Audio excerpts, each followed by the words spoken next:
Ich sehe dich, perfekt. Geil, Digga, geil. Okay. Das war gerade so ein Krampf. Also, wenn ich normalerweise live gehe, ich mache das ja komplett über TikTok. Das heißt, ich nehme echt ein iPhone und da steht, also ich benutze meistens nicht meine Cam. Das steht einfach in einem Raum und ich laufe während mit meiner Handy Livestreams einfach. runter. Katastrophe sonst. Ja, geil, wie geht's dir? Hey, ich freue mich hier zu sein.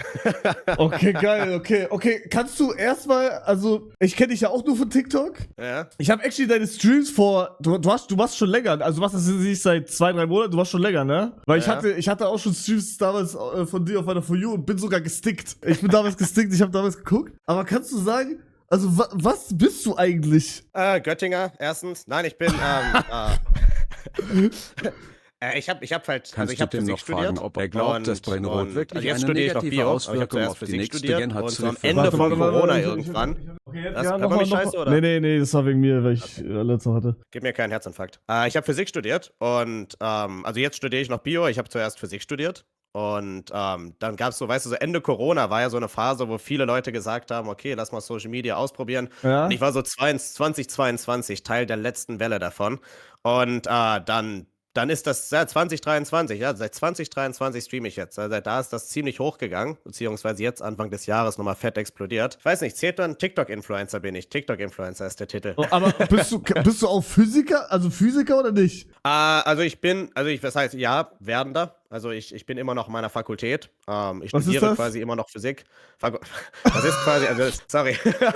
Das ist, also dort, wo man, also wenn du ein Fach studierst an der Uni, dann hast du ja, da haben die verschiedenen Fächer haben ihre eigenen Gebäude oder ihre eigenen Institutionen. Die Fakultät ist das. Ich bin immer noch in der Physikfakultät dort, also auf dem Papier habe ich quasi Physik studiert und bin auch immer noch eingeschrieben als Physikstudent, aber ich gehe einen ganz wilden Sonderweg, wo ich einen Physik-Master machen kann, ohne einen Physik-Bachelor gemacht zu haben, wenn ich Biologie studiere. Im Grunde ist es so, dass der Plan war mal, dass ich jetzt Physiker bin. Und dann Ja. bin ich Influencer geworden und der hat den Plan gegen die Wand gerammt, weil einfach das alles hier so viel Zeit kostet, dass ich jetzt quasi Biologie studiere, um später einen Physikabschluss zu kriegen. Du hast auch Ahnung von Biologie. Genug, Also ich habe jetzt auf ganz schnell so ein paar Fragen vorbereitet. Kann ich dich einfach alles fragen? Ja, go for it. Ich bin gespannt. Okay, also alles, egal wie, einfach alles. Alles. Zieh durch. Okay, aber wie alt bist du? Das war nicht die Frage, mit der ich gerechnet habe. Rate, und wenn du falsch rätst, dann werde ich nie wieder mit dir reden. Dann werde ich, wenn du jetzt zu hoch reizt, dann werde ich sofort hier rausgehen. Also du gibst mir auf jeden Fall, du bist schon älter auf jeden Fall, sonst würdest du nicht so reden, aber du bist halt auch Physiker, ne? Die reden alle so, I guess. Boah, ich hätte jetzt gesagt 26, 27, so. Noch bleibe ich drin. 25. Oha, du bist nur 2 Jahre älter als ich. Was Was habe ich falsch gemacht? Ich meine, dein Kontostand ist höher als meiner. Ich würde sagen, es geht. Das stimmt. Ja, ist er? Ich weiß nicht. Also bei mir ist das Finanzamt jetzt, ich habe jetzt für eine Steuererklärung abgegeben, jetzt ist das. Okay, ja, Steuern, keine Ahnung. Okay, dann habe ich jetzt eine Frage. Du hast nämlich heute oder gestern so ein Video über Nostalgie hochgeladen, kann das sein? Ja. Okay, Lol, meine- du hast tatsächlich meinen Content geguckt, geil. Ja, rede mal. Wie kann es mir so gut gehen wie damals, also früher? Also, weil man hat ja im Kopf, dass Ja. damals alles geiler war und ich bin der Meinung, damals war auch alles geiler. Wie kann ich wieder so glücklich werden wie damals? Geht das? Also, ja, ich würd sagen, ja. Also, es gibt ein Problem dabei, ne? Ich glaube, die meisten hier kennen, glaube ich, diese Edits von TikTok oder sowas, wo so gezeigt wird, ne? So Bilder aus der Kindheit, ne? So POV, du bist in den 2000ern groß geworden oder sowas. Ein Problem ist natürlich, dass für uns damals vieles geiler war, ne? Die Kindheit ist einfach geiler und natürlich gab es damals auch ein paar Krisen weniger. Gut, ich sag mal, du und ich, wir haben beide, glaube ich, mit Legos gespielt, als die Weltwirtschaftskrise 2008 war nicht so eine geile Zeit, haben wir nichts von mitbekommen. Man hat natürlich weniger was von Krisen mitbekommen, das schaffst du heute nicht mehr. Der einzige Weg, glaube ich, wie es dir heute so geil wie damals gehen kann, ist, indem es dir heute besser geht. Weißt du, weil du wirst immer den Bias haben, weißt du, wenn du heute irgendwie dich richtig auf die Fresse legst oder sonst irgendwas hast, du hast doch Schulter ausgekugelt? Schulter ausgekugelt, ja. Genau. So, daran erinnerst du dich, ja, spürst du wahrscheinlich noch. Was war die schlimmste Verletzung, die du als Kind mal so bekommen hast, ne? So, Bein gebrochen, sowas, vom Fahrrad gefallen. Ich hatte mit 15, 16, also für mich ist so Kind so bis 18, hatte ich ein Aneurysma beim Kopf. Weißt du, was das ist? Du weißt safe, was das ist, oder? Fuck, okay. Das ist crazy. Okay, Ja, go big or go home. Ja, Ja. auf jeden Fall hatte ich ein Aneurysma. Okay. Auf jeden Fall hatte ich ein Aneurysma in meinem Kopf. Das wurde entdeckt, weil ich ich hatte so 3 epileptische Anfälle deswegen. In der Nacht immer. Weißt du, kannst du mal erklären, wie das funktioniert, dass ich 3 epileptische Anfälle hatte wegen Aneurysma oder bist du da nicht drin? Ich bin nicht so deep da drin. Das ist aber ein bisschen witzig, weil als Kind hatte ich auch Epilepsie. Das hat sich bei mir in der Jugend aber verloren. Aber danach Ja, habe ich krass. gesagt, will nie wieder was damit zu tun haben. Deswegen, also man kann immer sagen, neuronales Feuerwerk, also dass dein Gehirn einfach im Überbetrieb ist. Und das wäre immer eine richtige Antwort. Im Detail könnte ich dir den Punkt tatsächlich Ich habe eine nicht Frage. sagen. Kannst du heute so dumm wie möglich reden? Also so, Sorry. du droppst so Wörter, Bruder, ich habe keine Ahnung, Digga, weißt du? Also, Ich hab das Anfang des Jahres bei Casey Rebel schon einmal gemacht, das kriege ich wieder hin. Okay. Also man kann immer sagen, quasi, dass ich sag mal, wenn dein Gehirn, weißt du, im Hochbetrieb ist, wenn da zu viel läuft, dass das natürlich, weißt du, zu einem Aneurysmus führen kann. Das ist aber auch so die allgemeinste Antwort, die man potenziell geben kann. Also ich bin in der Gehirnsache weniger drin, muss ich zugeben. Aber ich muss auch zugeben, also als Kind hatte ich auch Epilepsie und danach hatte ich irgendwie nie wieder Bock, mich da auseinanderzusetzen. Also ich vergesse das auch immer wieder, dass das auch mal da anwesend war. Bezüglich dem Nostalgie-Ding auf jeden Fall. Ne? Man erinnert sich ja zum Beispiel, das wollte ich ihm gesagt haben, praktisch gar nicht mehr an die Schmerzen, die man als Kind gespürt hat. Ja, so, ich erinnere mich auch mal, weißt du, da mal ein Knochen gebrochen oder sowas, aber die Erinnerung, die ist nicht mehr wirklich daran da. Also, Aber man erinnert sich an den Gips oder sowas. Damals gab es keinen Schmerz, damals war alles so Regenbogen, Lollipop und so, weißt du? Ja, aber weil unser Gehirn das uns sagt, genau das. Weil unser Gehirn erinnert sich nicht mehr an den Schmerz, der wird raussortiert im Langzeitgedächtnis. Aber ich bin mir sehr sicher, dass damals kein Schmerz da war. Ja, aber weil dein Gehirn dich belügt, das ist ja das Geile daran. Dein Gehirn belügt dich die ganze Zeit. Als Schutzmechanismus. Also die Vergangenheit soll für dich was Schönes sein, damit dir, wenn es dir jetzt schlecht geht, damit du dich daran klammern kannst. Ne? Ich sag mal, du kannst dir einen Arm auskugeln, ja, und es kann nicht scheiße gehen, gerade in der Situation, aber vor 5 Minuten ging es dir nicht schlecht und dann also das ist jetzt ganz simpel dargestellt und dann klammerst du dich quasi an die Vergangenheit. Doch, ich check das. Weil vor einer Woche habe ich mir die Schulter ausgekugelt und direkt, als ich mir die Schulter ausgekugelt habe, so 10 Minuten danach, dachte ich mir so, fuck, Digga, vor 10 Minuten hatte ich das noch nicht und dann ging es mir noch voll gut.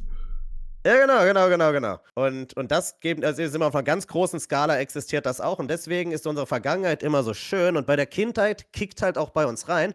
Was hatten wir denn zu tun als Kinder, ne? Sag mal, Kinderarbeit ist an uns ein bisschen vorbeigegangen, deswegen hatten wir keine Verpflichtung. Das heißt also, dass wir nur eine schöne Zeit hatten, an die wir uns zurückerinnern müssen.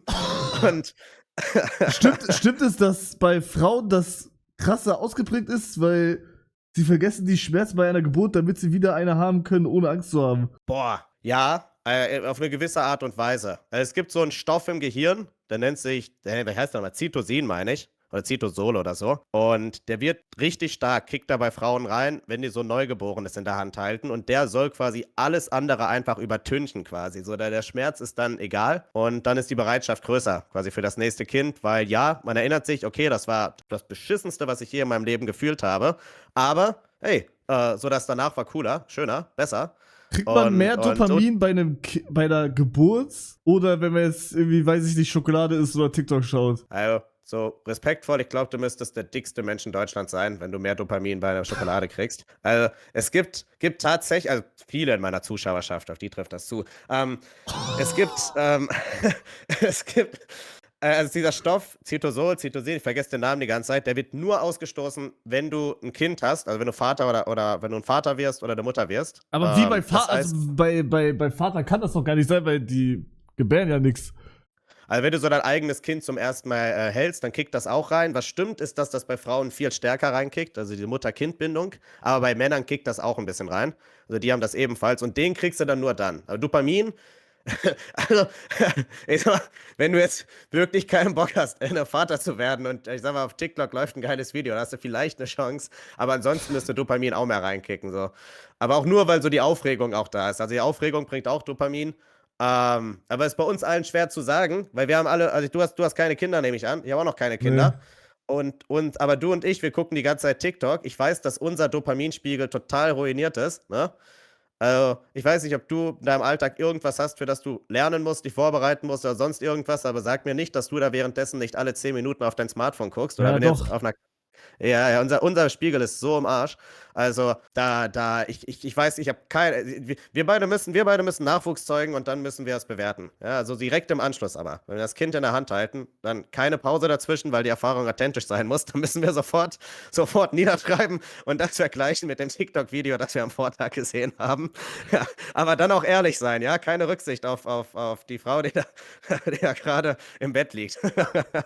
Sagst du, also unsere Gen wird dümmer? Ja, ne? Boah, das ist hart, das ist schwierig. Also Ich habe irgendwas gesehen, denke, wo das stand, dass wieder dümmer wird. Aber nicht unsere. Du bist doch Gen Z, oder? Nee, wir sind beide Gen Z, ja. Ja, weil Also, ich glaube, Gen Alpha ist ja die davor, also die und jetzt. die Gen Alpha sind das nicht die neuesten jetzt? Ja, Die ja. neuesten sind Gen Beta, aber die nach uns sind Gen Alpha. Die sind gekocht. Ja, also die haben keine Chance mehr. Ja, das ist es over. Also da gibt es gar nichts mehr. Das ist, wie schon gesagt, ich weiß auch nicht, was wir da noch machen sollen, aber ich würde sagen, es ist halt das Ding so, ja, also es ist halt, ein Mensch kann intelligent geboren werden, ne? Und dann kann er halt ohne Fahrradhelm Fahrrad fahren und sich halt auf die Fresse legen und danach halt so mal 30 IQ-Punkte abbauen, wenn er auf den Kopf falsch gefallen ist. Wenn die halt mit dem 6. Lebensjahr ihr Smartphone in die Hand bekommen und dann die ganze Zeit uns beide angucken oder sonst was, ne? Also dann werden die schon. Das Problem sind die Smartphones tatsächlich, die Klischees. Weil wenn du als kennst du diese Videos, die online gehen manchmal, wenn ein Kind so die ganze Zeit am Tablet ist, diese Kids, die so am Tablet sind und wenn denen das weggenommen wird, dann brüllen die ganze Zeit rum oder so. Genau, das kommt, weil im Kindesalter muss sich ja dein Gehirn richtig entwickeln und dann musst du ja ganz viel bilden. Soziale Kompetenz, wie rede ich mit Freunden, wie mache ich Freunde, aber auch Krisenbewältigung. Was mache ich, wenn jetzt jemand irgendwie gemein zu mir ist, wie gehe ich damit um?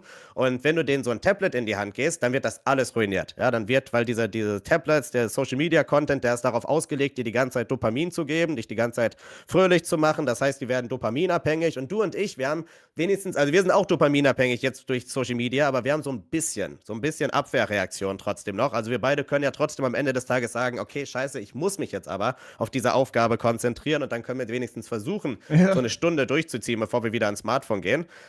Das wird bei dem Kind dann gar nicht erst entwickelt, das können die gar nicht aufbauen und das baut aber auch den sozialen Teil im Gehirn ab und wenn du den Kindern dann das Tablet wegnimmst, dann schreien die und haben einen Tobsuchtanfall, weil die nichts anderes gelernt haben, weil deren Gehirn so unterentwickelt ist, dass sie das nicht können und dann werden die eingeschult und auf dem Schulhof können die dann eben auch nicht mit anderen Kindern umgehen, weil all die Kinder haben ja auch keine soziale Intelligenz aufbauen können, die man sonst mit der kritischen Interaktion mit Spielzeugen, mit Mama und Papa, mit sonst was aufbaut und dann haben die keine Freunde, dann können die im Unterricht nicht richtig rumsitzen und deswegen sagen alle Lehrer gerade voll der Terror. Ey, ganz kurz, ist okay, wenn ich ab und zu so reinrede, weil ich hab jetzt so 2 Sätze, die ich schon wieder vergessen habe, Digga. Safe, mach, auf jeden Fall. Ja, ich habe den dritten Satz jetzt auch gerade vergessen. Nee, stimmt. Würdest du sagen, dass 30, 40, 50-Jährige sich auf eine Aufgabe konzentrieren können, länger als 2 Stunden ohne auf Handy zu schauen? Ich sag nein. Ja, die wurden halt alle durch Facebook one-shottet. Also ich würde sagen, mittlerweile safe nicht, nein. Also, nee. Ich denke früher eher, ja. Also, es kommt halt drauf an. Kommt halt drauf an, wenn du 50, ist halt das Problem ist, wenn du jetzt 50 Jahre lang Handwerker warst und halt, weißt du, so irgendwie dich nie lange hinsetzen musstest an einem Schreibtisch, dann wird es auch für dich hart sein. Der 30-Jährige, ach scheiße, wir sind auch schon fast alt. Der 35-Jährige. Zieh mich nicht rein, Bruder. Ich bin noch 23 geworden. Die Uhr tickt. Ja, nach 23, hast du nicht die Instagram-Reels gesehen? Nach 23 ist alles vorbei. Jetzt geht's nur noch bergab. Hab ich gesehen. Wurde mir 100-mal geschickt. Ja. Ganz genau. Ich kann ja auch aus eigener Erfahrung sagen, danach geht's wirklich nur bergab. Ja, aber warum ist das ab 23 so? Das ist ein Meme. Also, das ist gar nicht ganz ein Meme. Also, dein Gehirn entwickelt sich bis 30. Aber körperlich, also wenn du Körper ist 21 schon tot, ne? Also geht's runter. So, genau. Also es muss halt nicht runtergehen, ne? Ich war gestern, kennst du Joey Kelly? Ja, mit dem war ich in der Wildnis. Ja, wirklich auch. Ja, ist ja das weit, ja. Ach, nee, voll mitbekommen. Ach du Scheiße, ja. Der zum Beispiel, der pocht immer darauf, dass er mit 36 ja auf seinem körperlichen Peak war. Aber der ist halt auch Joey Kelly, ne, mit dem Extremsport. Ja. Ich sag mal, wenn wir beide das jetzt machen, dann könnten wir unseren Peak auch jetzt noch erreichen, können auch mit 30 erreichen. Aber wenn wir halt so gar nichts machen, dann ja. Also, dann ist der Peak, dann kickt der Peak gegen 21 oder so rein. Angeblich kickt er dann rein. Und was stimmt ist, ich spüre jetzt zum Beispiel viel schneller Rücken. Also ich bin jetzt 25 und echt so seit November spürt man den. Ich dachte immer, das wäre so ein Meme, ja, weißt du, so von Leuten, die das irgendwie falsch machen.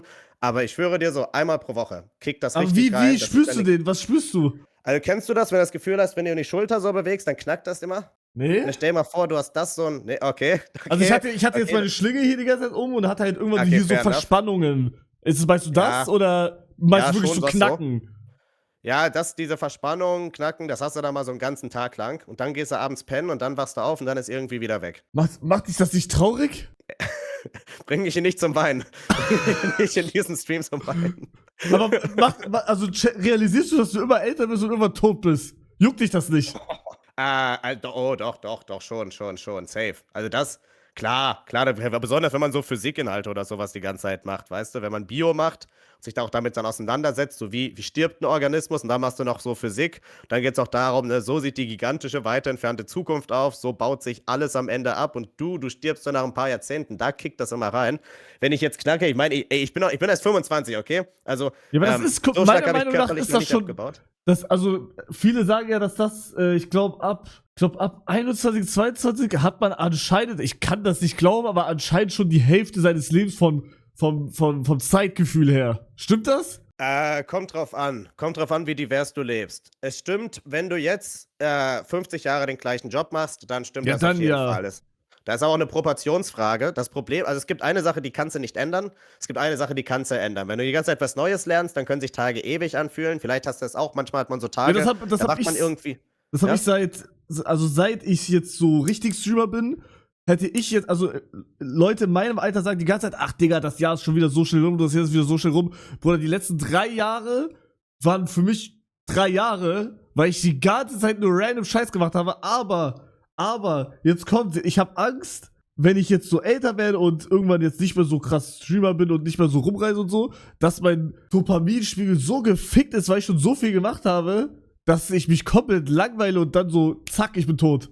Also, das Risiko ist da, was du am ehesten dagegen, also, ich meine, auf der einen Seite will man kein Adrenalin-Junkie werden, die werden halt nicht alt, aber auf der anderen Seite muss man tatsächlich, also ich fühle voll, was du sagst, weil ich habe das selber, also seitdem ich Influencer geworden bin, das ist gefühlt, die letzten 3 Jahre sind ein halbes Leben gefühlt, ja. Da die ganze Zeit irgendwas passiert, aber es stimmt schon, so, du müsstest, wenn du jetzt nicht mehr Influencer wärst, müsstest du ganz dringend was anderes finden, also ich sehe dich da nicht irgendwie, dass du jetzt so Vogel beobachten machst oder sowas. Nee, Bro. Das Problem ist halt auch, das zweite Problem ist halt Proportion. Ne? Ich sag mal, wenn du 5 Jahre alt bist, ja, dann ist halt ein Jahr 20% deines Lebens. Ja? Das ist eine Riesenmenge. Und jetzt bist du 20 und dann ist halt ein Jahr 5% deines Lebens. Und umso älter du wirst, umso weniger ist halt ein Jahr, gemessen an der bisher erlebten Erfahrung. Und das kannst du nicht aufhalten. Also so oder so wird die Zeit immer schneller vergehen. Einfach deswegen, daher kommen auch die 21. Du kannst halt dagegen ankämpfen, wenn du halt, also du könntest dir auch jetzt ein Trauma holen. Das wäre auch ein ganz effektiver Weg. Wenn du jetzt ein Trauma holst, das dir dein Leben lang begleitet, dann würde die Kindheit weniger im Vordergrund stehen und das wird auch künstlich, weißt du, dein Zeitgefühl ein bisschen wieder in ein anderes Gefüge bringen. Was ist, wenn ich jeden Tag 10 Stunden auf eine weiße Wand starre? Wird das irgendwas bringen? Ich glaube, es wird das Problem. Also ich denke, es würde dir das notwendige Trauma bringen, weil ich glaube, würdest du das durchziehen, für so eine Woche würdest du unironischen Hirnschaden bekommen. Was? Das heißt, es könnte irgendwas wirklich bringen. Jetzt? Safe. Wenn ich eine Woche lang jeden Tag 10 Stunden auf eine weiße Wand starre, kriege ich einen Hirnschaden. Dein Gehirn muss unbedingt stimuliert werden. Also es gibt dieses Prinzip, das heißt use it or lose it. Ja, benutzt es oder es geht weg. Deine Neuronen würden tatsächlich sich verkümmern. Also dein Hirnnetzwerk würde wegsterben. Das heißt, da unironisch, du könntest hier es gibt einen Influencer, der hat das gemacht. Das ist ja nicht mein Meme. Es gibt ja einen Influencer, der hat ja, 24 Tage in reiner Dunkelheit verbracht und die haben danach ganz klar gemessen, dass der einen lebenslangen Schaden davon getragen hat. Was? Aber ich meine, dumm lebt es sich glücklicher. Also es gibt Vor- und Nachteile. Ja, genau, das haben wir auch. Jetzt können wir. Starker Satz. Das ist so, ne? Je dümmer du bist, desto geiler ist das Leben.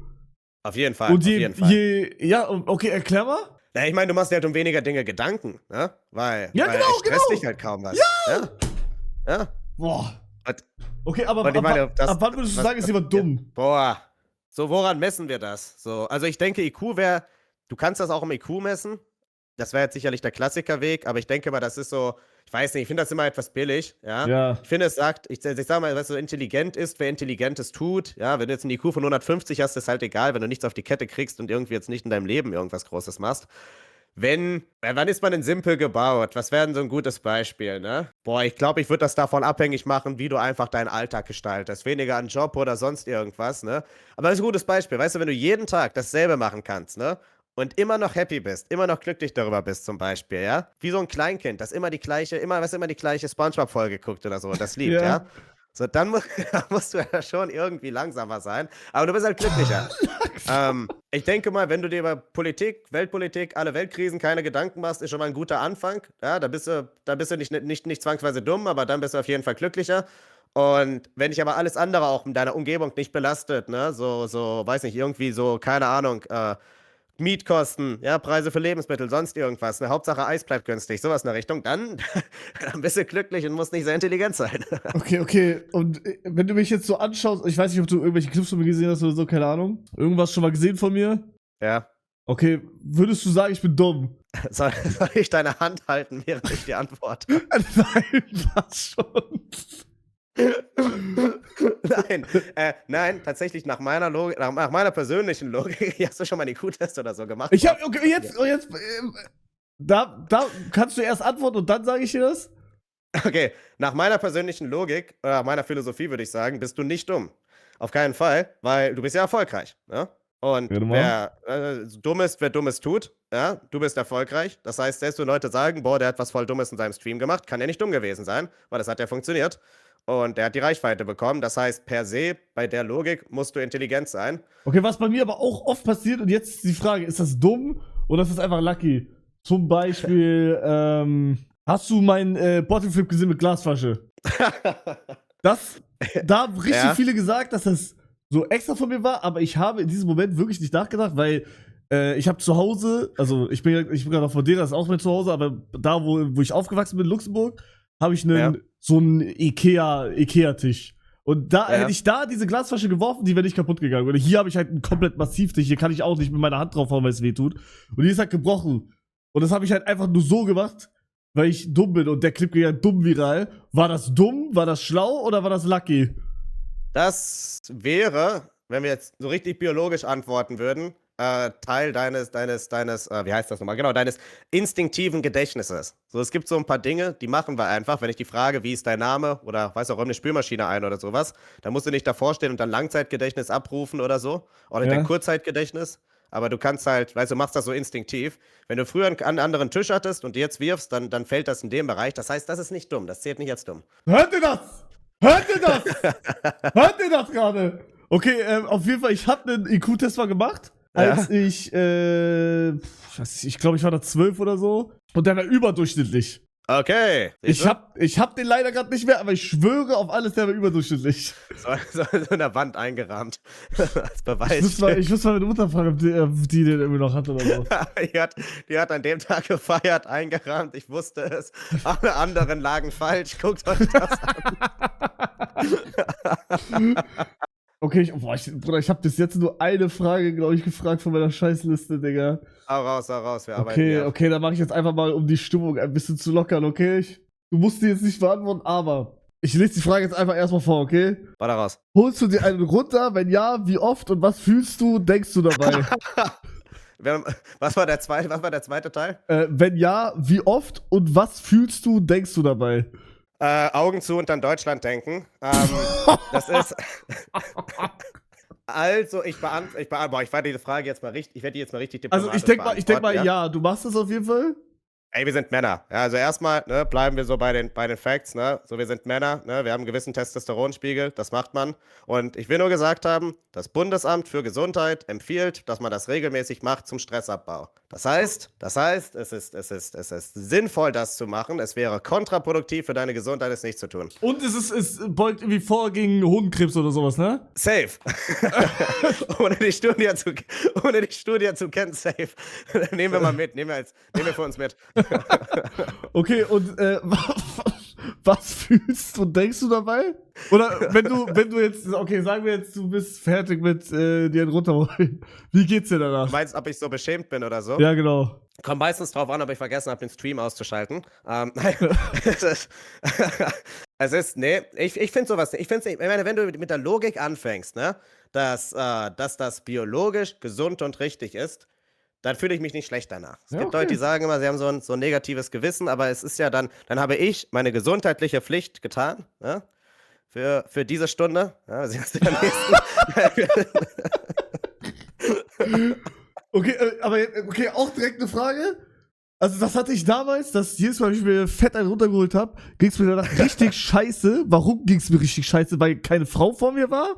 Oder? Nee, ich glaube, bei der Frau wird es ja auch scheiße gehen. Okay. Also, Okay.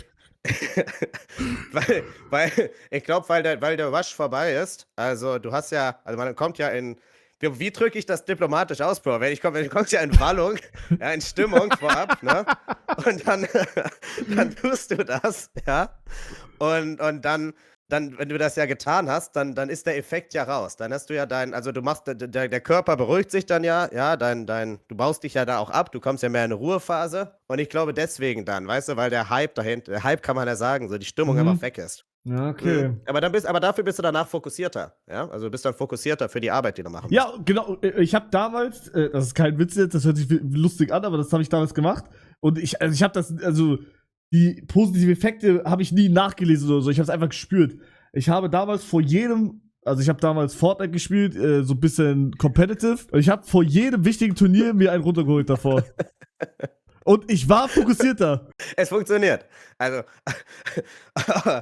meiner Meinung nach kein Problem. Ja, okay, krass. Das hat alles Sinn gemacht, du hast alles richtig gemacht. Wenn ihr es gerade da draußen hört, ja, wenn ihr eine schwere Klausur oder sowas habt, ja, die ansteht, ne? Ihr wisst, was zu tun Holt ist, euch ja? davor einfach einen runter, Digga. Passt. Passt schon, genau. Okay. Okay, jetzt eine Frage, wo du safe Knowledge, komplett Ball-Knowledge hast. Denkst du, Aliens existieren, in Klammern ich ja, und denkst du, wir werden in unserer Lebenszeit noch mitbekommen, wie sie hier landen? Definitiv, 100% existieren. Ja, existieren ja, okay. Absolut. Hier landen, nein. Also nicht, wenn sie hier landen. Wir können sie finden in unserer Lebenszeit, aber sie werden dann nicht hier landen. Denkst du, wir könnten Aliens finden in unserer Lebenszeit? Es ist eine ziemlich gute Wahrscheinlichkeit, dass es welche jetzt im Sonnensystem gibt. Ja? Also Warum? dann halt keine Tiere oder Wesen, die so intelligent sind wie wir im Sonnensystem, aber so Mikroorganismen, so Einzeller, die du nur unter dem Mikroskop siehst. Du denkst, da ist kein so Körper oder so. Nee, das wäre zu komplex. Nicht in dieser Nachbarschaft. Es wird in unserer Galaxie, gibt ja im bekannten Universum so, ja, 2 Billionen ungefähr. In unserer Galaxie wird es ein paar Dutzend Milliarden Planeten geben, auf denen es so Aliens geben könnte, die jetzt auch so Körper haben, die wie Tiere sind und so. Aber es musste einfach so wild viel passieren, so in den letzten 4 Milliarden Jahren, damit wir als Menschen entstehen konnten. Alleine die Dinosaurier mussten um die Ecke gebracht werden von so einem Asteroiden. Das hätte ja auch einfach nicht passieren können. Dass man sagt, dass es so in der Milchstraße so zwischen 20 bis 40 so Zivilisationen wie uns gibt, ja. Und die können halt jetzt gerade so auf dem Niveau sein vom Römischen Reich so. Und dann können die halt nicht ins Weltall reisen. Die können auch 1 Million Jahre weiter sein als wir. Dann ist halt komisch, dass wir von denen noch nichts mitbekommen haben. Dann, das ist tatsächlich ein bisschen gruselig. Es ist ein bisschen gruselig, dass wir noch keine komplexen Aliens gefunden haben. Weil die sollten eigentlich da draußen sein. Aber weil denkst die du, hatten ja Milliarden von Jahren mehr Zeit eigentlich zum Entstehen. Das legt nahe, dass alle ein bisschen zu früh ausgestorben sind, warum auch immer. Also, dass irgendwas die um die Ecke gebracht hat. Aber du musst halt bedenken, jetzt sagen wir mal, es gibt 20 bis 40 Zivilisationen da draußen. Ich sag mal, für so ein Star Wars-Setting wird das auf den ersten Blick reichen. Aber es gibt halt auch 300 bis 400 Milliarden Sternensysteme da draußen. Das heißt, in einem Umkreis von 10 Milliarden Sternen muss es halt niemanden wie uns geben. Da kommen die wahrscheinlich nicht bei uns an. Aber denkst du nicht, irgendwie Amerika oder so hat schon Aliens gefunden, aber sagt es einfach nicht? Ich denke, dass sie nicht in der Lage wären, die Fresse darüber zu halten. Weil dann müssten sich Wissenschaftler damit beschäftigen und die Militärs oder so in der US-Armee oder so, die würden vielleicht lang genug die Klappe halten. Aber jeder Wissenschaftler, den ich kenne, der war viel zu arrogant. Ja, du wärst der nächste Einstein. Du wärst die berühmteste Person der Welt, wenn du das öffentlich machen würdest, ja. So, scheiß auf die USA. Aber es haben ja welche schon versucht, das öffentlich zu machen. Aber man weiß halt nicht, ob das eine Verarsche ist oder nicht. Ja, nee, die war eine Verarsche. Du meinst die bei dem Untersuchungsausschuss. Bei den USA, bei deren Kongress da, wo die da gesprochen haben. Irgendwas war da. Ja, da gab's 2 Mal, war da was. Das eine Mal war so ein Typ, der hat halt gesagt, ey, die Air Force hat halt ein UFO, ja. Die Air Force hat halt ein UFO und ich hab halt Beweise dafür. Da haben die halt gefragt, okay, so, also der Typ war mal so Air Force-Offizier, da haben die ihn halt gefragt, okay, hast du das gesehen? Und er so, nein, aber halt Freunde von mir. Okay, kannst du uns die Beweise zeigen? Da hat er halt nur gesagt so, nein. Ja, und dann war es das halt. Weil er halt nichts, also das war total sinnbefreit, da wollte halt nichts geben.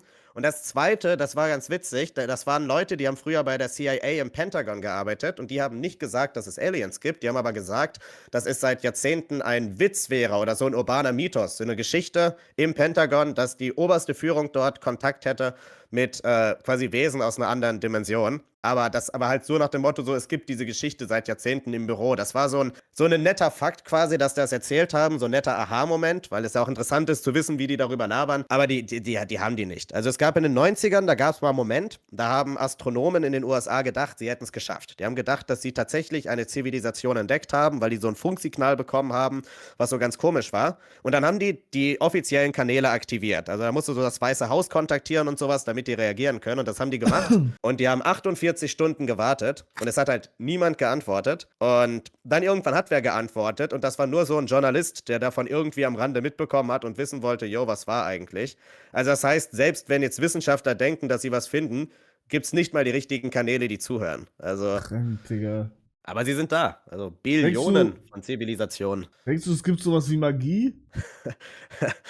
Also nimm mal so Beispiele. Das war jetzt so Telepathie oder man kann so Luft bändigen, Wasser bändigen oder weiß ich nicht, ja, ich sag mal, sowas. Ich sag mal, wenn die Technik gut genug wird, ne? Also nur mit Technik, aber denkst du nicht so irgendwie so, keine Ahnung. Nein. Sicher. Aber warum bist du so sicher? Weil alles hier, was bei uns existiert, auf der Physik aufbauen muss. Und die kann das alles sehr gut erklären. Aber das sagen doch nur, also wir sagen ja, alles basiert ja auf Physik, Mathematik und so, aber wir Menschen haben ja Physik und Mathematik erfunden. Haben wir nicht. Wir haben sie entdeckt. Also bei der Mathematik ist 50-50. Da ist ein ganz schwieriges Rabbit Hole. Aber bei der Physik, die haben wir entdeckt. Ja, aber der Name Physik kommt ja von uns Menschen. Ja gut, ne, aber ich sag mal, dein Name ist Hugo, aber du musstest ja auch biologisch gezeugt werden und wurdest nicht im Labor erfunden. Ja, okay, du hast recht. Aber vielleicht, guck mal, vielleicht gibt es ja Magie und wir haben es nicht entdeckt. Also, ich sag mal, alles, was wir nicht entdeckt haben, können wir natürlich nicht bewerten, ne? Aber auch, jetzt nehmen wir mal an, das gibt es, ne? Dann müsste das ja trotzdem irgendwie erklärt werden. Also in dem Sinne, dass dann Wissenschaftler ja trotzdem versuchen wollen würden, herauszufinden, wie es funktioniert. Und ich sag mal, wenn es jetzt was ganz Stranges wäre, also irgendwas, das wir noch, also es muss erstmal irgendwas, das wir noch gar nicht entdeckt haben, das hier auf der Erde noch nie gab. Worst-Case-Szenario, das wird eine neue Wissenschaft, eine eigene Wissenschaft. Oder aber man erklärt das mit einer neuen Physik, neuen Mathematik und dann ist es halt trotzdem Physik und Mathematik. Also alles, die Physik, die müssen wir dann auch so extra dafür berechnen, weil alles muss ja eine Ursache haben. Also da müsste ja auch die Magie auch eine Ursache haben. Warum muss alles eine Ursache haben? Erklären kann. Naja, Aktio, Reaktio, das Grundprinzip unserer Realität. Ne? Also außer auf der Quantenphysik, aber das fast ziehen wir nicht auf. Aber wenn alles eine Ursache haben muss, warum sind wir dann hier? Was ist unsere Ursache? Weil Mama und Papa auf der Rückbank eines Ford Fiestas einen Unfall hatten. Aber so meine ich meine noch weiter. Also, warum gibt es das alles hier? Das ganze Universum, die ganze Realität. Ja, warum gibt's das? Was ist weil die es nicht Ursache? Nichts geben kann. Also warum die Ursache nicht? ist der Urknall und vermutlich Quanteneffekte am Anfang des Urknalls. Willst du die detaillierte Antwort? Auf dumm, ja, aber du sagst ja, es gibt eine Ursache. Warum? Also, du hast gesagt, es kann nichts geben. Warum nicht? Es kann nichts geben, weil, ja, das ist ja ein Widerspruch, ne? Also, es existiert jetzt etwas, ja, von nichts kommt nichts, das ist ja klar. Es das etwas hat den Ursprung. Und die Tatsache, dass es jetzt etwas gibt, bedeutet dementsprechend automatisch, dass es niemals nichts gegeben haben kann und dass es auch niemals nichts geben darf, weil etwas kann auch nie zu nichts werden. Erster Hauptsatz Thermodynamik, den hattest du in der Schule. Energie kann nur umgewandelt werden, aber nicht zerstört oder erschaffen werden. Und der einzige, also es gibt halt einen Cheatcode für diese Sache, dass man sagt, so, alles muss tatsächlich einen Ursprung haben, Aktio, Reaktio, und das ist die Quantenphysik. Auf der Quantenphysik, da können Dinge einfach passieren. Kannst du ganz kurz Quantenphysik in so einer dummen Sprache sagen? Also alles, ja, kann ich. Also quasi, wir haben zwei Ebenen in unserem Universum. Die Ebene, auf der wir jetzt existieren, schwarze Löcher, Sterne, das alles. Und alles, was kleiner als ein Atom ist, ja, kannst du auch sagen, was subatomar groß ist. Das ist jetzt ein bisschen simpel dargestellt, aber das passt. Alles, was kleiner als ein Atom ist, das funktioniert nach ganz eigenen Regeln der Physik. Und das Wichtigste dort ist, Dinge dort haben keinen festen Zustand, sondern nur Wahrscheinlichkeiten. Also ich sitze ja gerade vor dir, ne? Ich trage dieses Shirt und all das ist ein fester Zustand. Stattdessen wäre es dann so, dass du mich gar nicht direkt sehen könntest, weil ich wäre nicht fest da, sondern es gäbe ganz viele Wahrscheinlichkeiten, was ich jetzt gerade machen könnte und die existieren gleichzeitig. Also so ein Elektron, das zu einem Atom gehört, das kannst du niemals sehen. Das kannst du niemals sehen, weil es gibt einen Bereich um den Atomkern drumherum, wo das irgendwie existiert, aber es ist unmöglich, das direkt zu sehen, weil dieser feste Zustand nicht da ist. Das ist wie Schrödingers Katze, ne? Schrödingers Katze ist tot und lebendig gleichzeitig. Sie ist beides, weil sie sich in diesem Quantenzustand befindet. Und auf dieser Ebene können Dinge, wenn sie halt Energie haben, wenn sie die notwendige Energie haben, einfach passieren. Also zum Beispiel, wir können ja zum Beispiel nicht sagen, wenn so ein Fass mit radioaktivem Müll nicht mehr radioaktiv ist. Das nennt man ja Halbwertszeit. Es kann in 2 Millionen Jahren nicht mehr radioaktiv sein oder rein hypothetisch, die Wahrscheinlichkeit dafür ist lächerlich dumm, aber rein theoretisch kann das nächste Stunde nicht mehr radioaktiv sein. Das ist halt Warum? die Frage, wann. Weil diese instabilen Atome, die halt dann auf der Quantenebene existieren, einfach spontan zerfallen können. Und wenn du jetzt fragst, warum das, dann haben wir tatsächlich keine Antwort. Also die Antwort existiert noch nicht. Auf der Quantenebene passieren die Dinge einfach. Und okay, was auch also immer, wenn da Sachen sind, wo man nicht vorhersagen kann, warum gibt es dann keine Magie? Vielleicht ist Magie ja Quantenphysik. also es gibt Quanteneffekte, die du da quasi, also ja gut, aber Magie wollen wir ja kontrollieren, ne? Und das Problem ist, wenn Dinge Muss einfach nicht nur sein. spontane. Okay, dann. Kann auch sein, okay. dass, keine Ahnung, random wegen Quantenphysik, Magie, ich jetzt zu deinem Ort teleportiert werde und du zu meinem. Einfach so ist passiert. Das zwar so nicht, aber was passieren könnte ist, dass jetzt zum Beispiel, also die Wahrscheinlichkeit ist so dumm lächerlich, das wird in der ganzen Lebenszeit unseres Universums nie passieren, aber es könnte eine spontane Quantenfluktuation passieren, was bedeutet, dass jetzt eine weitere Version von mir einfach bei dir auftaucht, die sich Echt? einfach aus reiner Energie materialisiert. Das geht. Warum? Also im Weltall, die Wahrscheinlichkeit ist größer 0, weil alles in unserem Universum hat überall Energie. Es gibt das Higgs-Feld, das ist das Energiefeld des Universums. Und darin können spontan, weil Energie da ist, Quanteneffekte passieren. Und wenn spontan genug Energie zusammenstößt, dann entsteht aus dem Nichts heraus Materie und Antimaterie. Und dann kann zum Beispiel, doch mal, lächerlich dumm, wird wahrscheinlich nie passieren in der Lebenszeit des Universums, aber es könnte hypothetisch gesehen spontan ein Materiestuhl und ein Antimateriestuhl einfach aus dem Nichts, aus reiner Energie entstehen. Aber kann theoretisch auch ein Mensch entstehen mit Gedanken? Das nennt man ein Boltzmann-Gehirn. Ja? Die Idee, dass wenn unser Universum eines Tages schon lange tot ist, dass dann spontan mitten im Weltall ein Gehirn entsteht, welches die genug Elektrizität hat, damit es sowas wie Erinnerung und Gedanken hat. Und dass wir quasi jetzt gerade einfach nur ein Boltzmann-Gehirn sein könnten, das nur eine Illusion hat von unserer Vergangenheit, aber wir in Wirklichkeit vor 5 Sekunden entstanden sind und du in 5 Sekunden wieder verschwinden wirst. Ja? Dass das alles gerade nur eine Momentaufnahme ist von einem spontanen Gehirn, das nirgendwo entstanden ist, ohne Augen, Ohren, sonst irgendwas. Aber Würde funktionieren. Muss ich dann nicht das Weltall sehen? Wenn du keine Augen hast, wenn das ja alles nur eine Illusion ist. Okay, oh mein Gott, oh mein Gott. Das habe ich auch aufgeschrieben. Was hältst du von der Theorie, dass es Wahrscheinlichkeit von 50% gibt, dass wir in einer Simulation leben?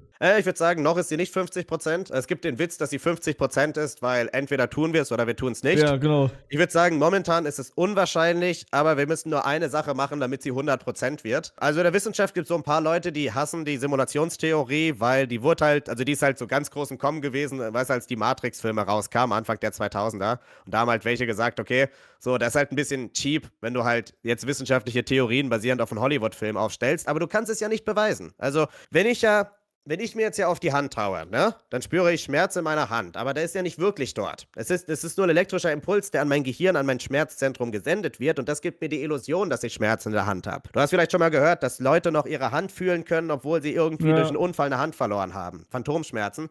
Weil jedes Gefühl, das wir bekommen, wird ja nur hier oben erzeugt. Jeder Eindruck, den du bekommst, kommt durch deine Sensoren wie deine Augen und sowas, aber wird ja hier erzeugt. Das heißt, du kannst jetzt gerade in einem Glas in einem Wassertank sein, das nur mit Elektroschock simuliert wird und du könntest es quasi unmöglich wissen.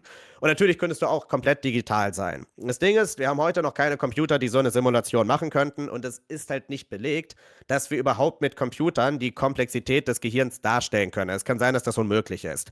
Wenn wir aber heute schaffen, mit einem Supercomputer, Quantencomputer, was weiß ich was, so eine Simulation zu erzeugen, und da sind ganz viele kleine Wesen drin, die sind so intelligent wie du und ich und die denken, dass diese simulierte Umgebung echt ist, dann müssen wir davon ausgehen, dass wir auch in einer Simulation leben. Aber das haben wir doch schon. Kann ja, Ja, wir haben doch diese ganzen AI-TikToks, die checken ja auch nicht, dass die eigentlich AI sind.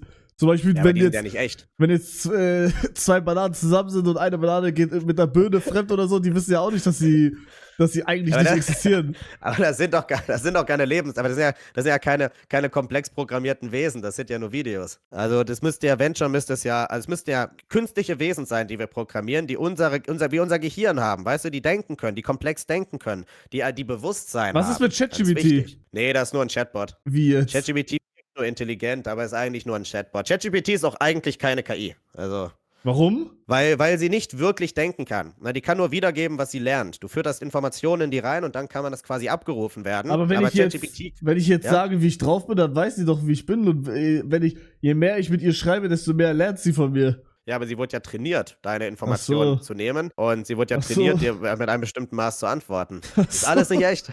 Die Liebe war nie echt. Sie hat dich nie wirklich geliebt. Wach auf. Ja, also gibt's doch keine richtige KI? Nee, noch gar nicht eigentlich. Was ist das denn für ein Scheiß? Weil die müssten dafür eigentlich, das pumpen die gerade hunderte Milliarden rein.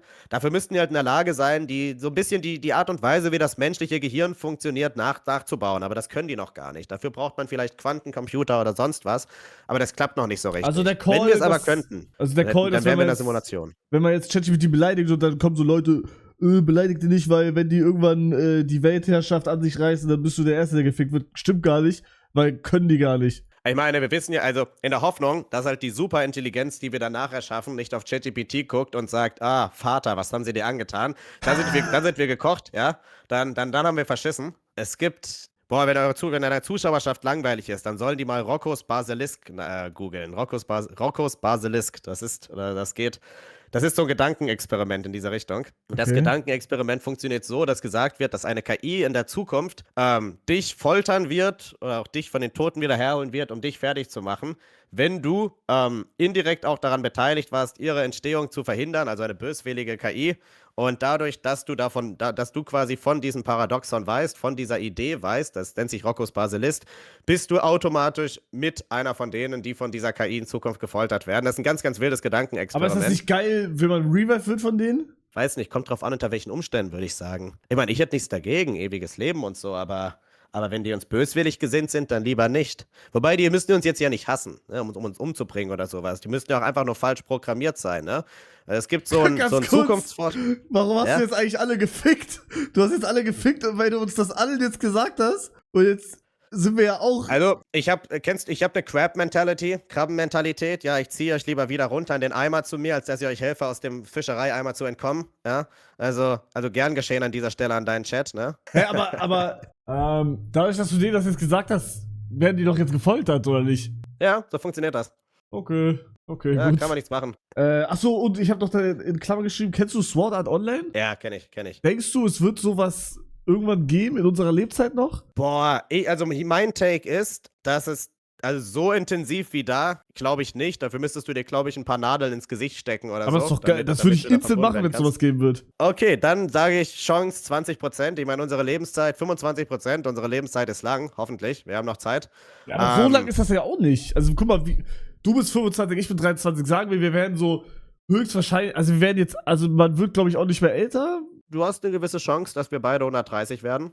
Niemals, glaube ich nicht. Also wir haben bei Affen schon geschafft, das Altern um ein paar Jahre zu verjüngern. Ja, Eine aber Maus Bruder, wir haben ja, doppelt so alt werden lassen. Ich weiß nicht, wie es bei dir aussieht, aber ich habe mir, als ich von 16 bis 20 habe ich mir nur Scheiße reingeschaufelt, Bruder. Ich habe locker 20 Lebensjahre verloren. Hast du gewaped? Nee. Okay. Ja, wenn ihr gerade gewaped habt, ne, 50 das Lebensjahr höchstens. Ja? Fangt bitte jetzt an, eine Familie zu gründen, ja. Also ihr müsst nicht für die Rente vorsorgen. Nee, ich hab nie richtig Drogen genommen oder so. Ich habe halt nur so Nutella-Keks, nur Zucker und Meckes und so. Achso, ich hab das andersherum gemacht, genau. Achso, okay. Also es gibt immer einen Weg, ich denke, es gibt immer wieder einen Weg, das aufzubauen. Die schlimme Frage für uns beide ist, werden Stoffe wie Ozempic Nebenwirkungen haben? Wenn Stoffe wie Ozempic Nebenwirkungen haben, weißt du, das ist doch diese Abnehmdroge, die da Leute in den USA sich spritzen, ja, wenn so ein Zeug Nebenwirkungen haben wird, dann haben wir verloren. Wenn nicht, dann könnten wir. Aber ich hab's ja, also hast du das jetzt reingespritzt? Nein, ich war nie Aber dick. warum haben wir Aber da ich sag mal, Probleme? es wird ja weitere geben, denke ich, weißt du? Und ich sag mal, wenn du dich jetzt scheiße ernährst, dann wirst du in der Zukunft da auch Mittel gegen haben, ja? Und wenn diese Mittel negativ werden, dann könnte das, glaube ich, schlecht für uns werden. Aber es wird halt gerade, also ich denke, das könnte in den nächsten 5 Jahren auf den Markt kommen. Es wird halt gerade an so einer Therapie gearbeitet, die dich halt um 8 Jahre immer verjüngern lässt. Also die dauert 2 Wochen und dann bist du 8 Jahre jünger und du kannst das theoretisch spielen, bis du 130, 140 so bist. Und wenn ein Kind das anfängt, nachdem es geboren wird, kann es auch hypothetisch gesehen 200 werden. Und das hilft sogar gegen Demenz. Das heißt also, wir werden jetzt nicht irgendwie einfach nur sehr fit und demenzkrank sein. Aber wie soll das funktionieren, dass man jünger wird? Das nennt sich Yamanaka-Faktoren. Also dafür gab es auch einen Nobelpreis. Es gibt so Stoffe, nennen wir sie Stoffe, die du in deinen Zellen spritzen kannst und dann werden die quasi zurückgesetzt. Und eine Zelle in deinem Körper kann so gute 7, 8 Jahre leben, 6, 7 Jahre leben. Und, Sorry.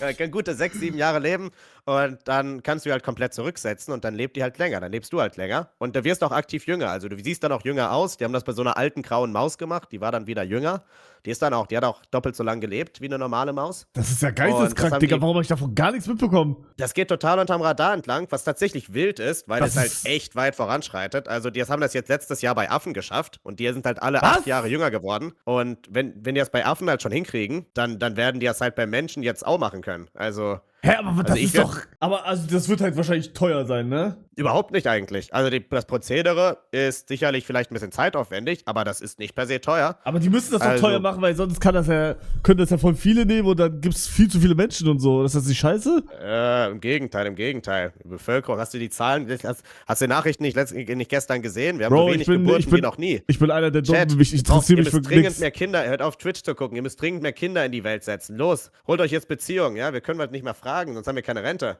Ist echt so schlimm gerade? Es ist mies, es ist ganz katastrophal. Also ich rede darüber rede ich tatsächlich mittlerweile regelmäßig in meinen Livestreams und zwar auf der ganzen Erde. Also die Weltbevölkerung wird um ein paar Milliarden sinken und das ist nichts Gutes, weil wir alle zu alt werden. Ja, dann ist das eine Welt voller 60-Jährigen und dann geht nichts mehr voran und die Jüngeren müssen nur die Rente von den Älteren bezahlen. Also in Deutschland verlieren wir so 20 Millionen Einwohner wahrscheinlich in den nächsten Jahrzehnten. Weil vielleicht auch mehr. Wir können auch auf 57 Millionen runterschrumpfen. Also durch Migration wird es halt, also wir haben einen konstanten Fluss an Migranten, wird die Zahl halt ein bisschen stabil gehalten, aber die Menschen, die halt schon hier sind, das gilt übrigens auch für Migranten, die haben zu wenig Kinder und deswegen geht die Zahl der Menschen, die schon hier sind, zu rapide runter. Bro, das ist ja geil. Aber ich muss jetzt auch sagen... Am schlimmsten willst du, wenn du das Geisteskrankes hören willst. Was hältst du von Südkorea? Südkorea ist geil, da war ich, da habe ich mir... Hier, guck, jetzt hinreisen.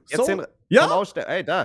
Vom Aussterben bedroht. Jetzt rüberreisen. Bro, ich war da, keine Frau hat sich interessiert für mich. Die müssen morgen zur Arbeit gehen, die arbeiten die ganze Zeit, die haben auch keine Zeit für dich.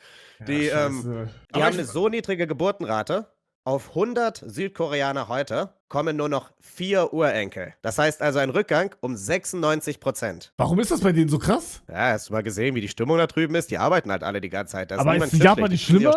Japan ist doch schlimmer, dachte ich. Nee, weil jetzt halt seit ein paar Jahren Krise ist ja auch ein bisschen runtergegangen, aber wir sind noch doppelt so gut wie die. Also was auch fürchterlich ist. Japan wie Südkorea jetzt. Nee, Japan ist auch schlimm. Aber mittlerweile ist es überall anders so schlimm geworden, dass Japan jetzt fast normal ist. Also du kannst in Südkorea, kommt pro Pärchen 0,6 Kinder. Also auf 2 Menschen nur noch 0,6 Kinder. In Japan 1,2, in Deutschland 1,3 Kinder pro Pärchen. Ohne Migration wäre es in Deutschland ebenfalls 1,2. In Deutschland und Japan, bei Japan kickt das härter rein, weil Deutschland und Japan sind die ältesten Länder der Welt. Also das Durchschnittsalter bei uns beiden ist sehr, sehr hoch in unseren Ländern. Und da ist woanders noch nicht so. Aber das Problem ist auf dem ganzen Planeten so. Also selbst in Indien haben die nicht mehr genug Kinder. In Indien? Also auch nicht mehr. Das ist eine richtig globale Krise. Aber in China wird sich die Bevölkerung auch halbieren. Also da werden auch so 500 Millionen Menschen verschwinden. Warum? Frag deinen Chat. Produziert Nachwuchs. Warum wollt ihr keine Kinder, Bro? Morgen. Jetzt, sofort. Fangt an. Ne? Das Problem, ja, ich wette, dein Chat ist größtenteils Typen, ne? Ja, weil ihr nicht mehr attraktiv genug seid, gibt es nicht mehr genug Teenager-Schwangerschaften. Die schreiben alle rein, ich will ficken in Caps. Früher gab es ein eigenes RTL-Format für Teenager-Schwangerschaften, ja? Weil ihr euch nicht mehr genug anstrengt, kann das heute nicht mehr gemacht werden, ja? Also geht jetzt da raus, ne? Und stößt mal die Statistiken nach vorne. Aber ich hätte jetzt auch gesagt, dass es... Also, ich weiß es nicht, aber ich hätte gesagt, jawohl. Ist es nicht schwieriger, jetzt eine Frau fürs Leben zu finden mittlerweile? Ich meine, Also, rein technisch gesehen, ja? Ich meine, wir befürworten hier nichts, ja? Aber ich will nur gesagt haben, rein für die Statistik muss sie nicht fürs Leben sein, ja? Ich will nur gesagt haben, rein statistisch, ja, kannst du das Kind auch hier lassen und weiterziehen. Es geht hier um eine globale Krise. Wenn du deine Pflicht im Dienste der Menschheit tust, ja, wenn du deine Pflicht im Dienste der Menschheit tust, wie schon gesagt, Augen zu und an Deutschland denken, dann ist alles Okay, also sagst du, ich soll nach Südkorea und mit jemandem da ficken, meine Augen zu machen, nach Deutschland denken und einfach wieder gehen. Das habe ich, glaube ich, meiner Zuschauerschaft nie erzählt. Das ist jetzt ein verstecktes Stück Lore von mir. Okay. Ich war 3 Jahre lang mit einer Frau aus Südkorea zusammen. Oh! Und die war hier in Deutschland und die ich hatte früher mal auch, die war jetzt nicht darüber habe ich die nicht gekannt, aber ich hatte früher auch mal Schüleraustausche begleitet aus Seoul in meiner Heimatgegend, was geisteskrank ist, weil ich komme mitten aus dem Kaff im Nirgendwo, also es hat überhaupt gar keinen Sinn gemacht, aber dadurch kannte ich lustigerweise rein zufällig eine frühere Lehrerin von ihr, aber ich habe sie kennengelernt, als sie Studentin war und diese Lehrerin war damals richtig angepisst, dass die mit mir zusammengekommen ist in Deutschland, ja, weil sie der festen Überzeugung war, dass die eben quasi dringend an der Heimatfront gebraucht wird, ja, weil die wollte halt nicht, die war richtig angepisst, dass die mit dem Deutschen zusammengekommen ist, anstatt quasi jetzt ganz dringend mit einem koreanischen Mann. Ja, aber die sind doch in Korea, also jetzt, ne, respektvoll natürlich, aber die sehen doch in Korea alle geil aus, also Frauen und Männer, warum bumsen die nicht miteinander? Also es liegt, ich denke mal, es sind natürlich viele Menschen, ne, unterschiedliche Sachen, aber koreanische Männer sind so die geschminkte, bartlose Version der Taliban, wenn es so um die Meinung zu Frauenrechten geht. Also es ist crazy, was man da teilweise hört, ja. Also die hassen sich da gegenseitig, ja. Es gibt so eine Statistik, wie so die Stimmung ist. In Deutschland ist die Stimmung zwischen den Geschlechtern auch nicht so geil gerade, aber da geht die so auseinander. Das ist total wahnsinnig. Die hassen sich dort gegenseitig. Es gibt sogar eine Bewegung da drüben, wo Frauen sagen, dass sie mit koreanischen Männern niemals schlafen wollen. Und es gibt auch total viele Probleme irgendwie mit so Missbrauchsskandalen oder sowas, weil jeder zweite Mann dort ein riesiger Perversling ist. Ja. Also. Aber wenn ich das jetzt alles höre, dann denke ich mir, okay, wenn ich da hingehe, dann fallen mir alle Frauen vor die Füße, aber ich war ja da. Bro. Und also, ich bin jetzt nicht der attraktivste, ich würde jetzt nicht sagen, ich bin hässlich. Bro, woran liegt das denn? Also mein Mitbewohner mein Mitbewohner hier in Göttingen ist auch nicht der attraktivste, aber bei dem hat es funktioniert. Also bei dem hat es wirklich funktioniert? Bei dem hat es funktioniert, ja. Also das ist ziemlich witzig. So ziemlich als ich keine koreanische Beziehung mehr hatte der eine koreanische Beziehung. Im Internet nennt man das die Oxford Study, aber das ist ein Rabbit Hole, da gehen wir jetzt nicht rein. Das ist relativ leicht ist für Männer aus Deutschland, Frauen, Beziehungspartnerinnen in der Region zu finden. Das ist aber keine echte Study, bevor jetzt jemand sagt, die ist nicht echt. Ja. Ich weiß nicht, wie du das nicht hingekriegt hast. Also ich muss jetzt sagen, ich habe jetzt nicht aktiv gesucht. Ich weiß nicht, ob dein Freund aktiv gesucht hat. Aber was hat dein Freund gemacht, dass er die gefunden hat jetzt? Oder welche gefunden hat? Was hat er gemacht? Das habe ich mich auch gefragt, weil ich habe es auch nicht gecheckt. Ne? Also ich habe den auch angeguckt, die haben es auch nicht gecheckt. Also man muss, die Arbeitskultur dort ist halt fürchterlich, ne? Du musst die ganze Zeit, also wenn du auch als Frau musst du dort ja 24/7 gefühlt arbeiten, musst dein Leben der Firma geben, ja? Gleichzeitig ist es aber so, dass in Korea die Kultur herrscht, dass wenn du als Frau ein Kind kriegst, dann erwarten die sofort, dass du deinen Job verlässt. Das heißt also, es gibt auf der einen Seite, die leben ja in der Schule, die müssen ja bis 11 Uhr nachts die ganze Zeit in der Schule schon lernen, haben die ganze Zeit Drill, bis sie erwachsen sind, haben deswegen kaum eine Persönlichkeit, dann gehen die studieren, wir haben da auch voll den Drill, ne? Bis spät abends müssen die in der Uni sein, total gestört dann natürlich danach, können keine Hobbys aufbauen, dann müssen die arbeiten bei irgendwelchen Großkonzernen, aber trotzdem musst du als Frau sofort deinen Job aufgeben da drüben, oder in vielen, vielen Konzernen, wenn du Nachwuchs bekommst. Und dann denkst du natürlich, boah, mein ganzes Leben lang musste ich jetzt auf Zwang quasi opfern für eine Karriere und jetzt soll ich das nicht machen. Die haben keinen Bock auf Beziehungen deswegen. Ja, aber was ihr falsch hier macht, ne? Was wir falsch machen in Deutschland, das weiß ich auch noch nicht ganz. Das weiß tatsächlich auch die Wissenschaft nicht ganz. Also es gibt so viele Studien, die sind legit verwirrt, warum wir nicht genug Kids haben. Ja, ich glaube einfach, weil, ich kann es jetzt auch nicht erklären eigentlich. Aber also mein Guess wäre gewesen, du kriegst ja theoretisch, machst du ja nur Kinder, wenn du wirklich die Frau deines Lebens hast. Oder? Also, ne, natürlich geht's auch ohne, aber du entscheidest dich ja dafür, okay, wir zwei werden jetzt Kinder machen, weil ich denke, wir zwei, keine Ahnung, sterben zusammen, aber das gibt's ja viel weniger mittlerweile. Ich meine, du hast nicht Unrecht. Vielleicht hilft es auch, du kannst natürlich die Sache umdrehen, ne? Früher hat jeder Kinder einfach bekommen, ja, also Auch wenn du deine Alte irgendwie nicht mochtest, habt ihr trotzdem 3 Kinder in die Welt gesetzt, ja, Ja, so, gut, das so stimmt. 1920 oder so. So, vielleicht ist das Problem, dass wir alle nach der Frau fürs Leben suchen. Vielleicht so rum, ja. Also, so die Nutzehe ist weg, ja, wo man einfach nur zusammen war, weil so geht's am besten, ja. Ja. Also, Chat, hört ihr? Krass, Digga.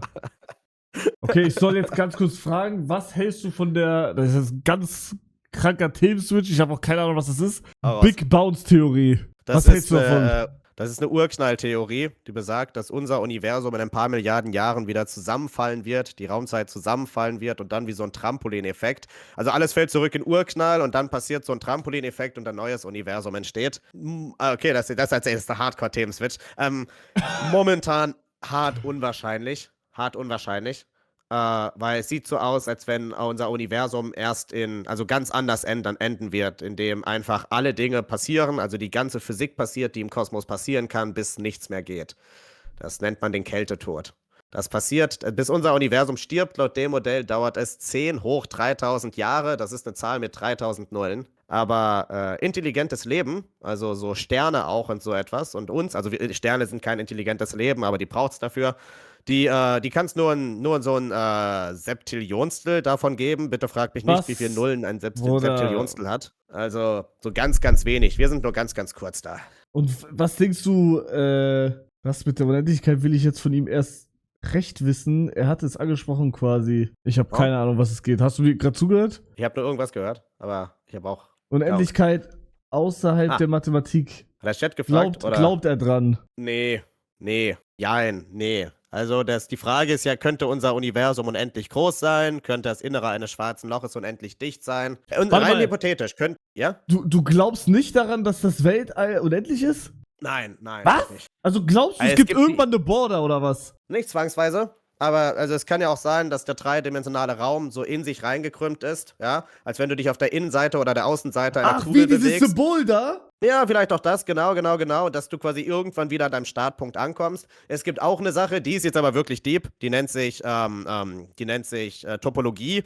In der Topologie, das ist so eine ganz wilde Form der Geometrie, das muss im Leben nicht mehr lernen, keine Sorge. Da ist es, hast du Pac-Man gespielt? Ja. Kennst du Pac-Man? Du kennst Pac-Man im Groben, ne? Und bei Pac-Man, genau, wenn du auf der einen Seite des Labyrinthes rausgehst, kommst du auf der anderen Seite wieder rein. Mathematisch funktioniert das auch in unserer Realität. Ja, unsere Realität kann so aufgebaut sein, das nennt man dann eine bestimmte topologische Form.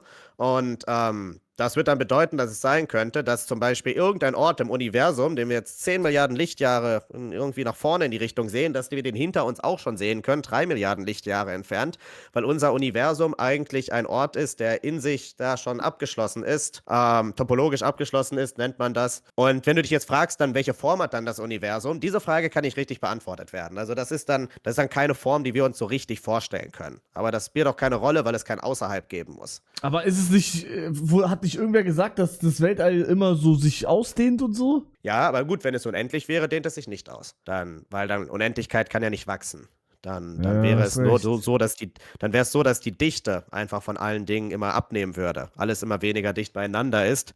Aber ja, das stimmt, das nennt sich die dunkle Energie. Unser Universum wird nicht nur immer größer, es wird vor allen Dingen immer schneller, immer größer. Und der zweite Teil ist ein richtiges Problem in der Wissenschaft. Bro, das ist so... Okay, was sagst du? Scheiß mal auf Weltall, was sagst du zum Meer?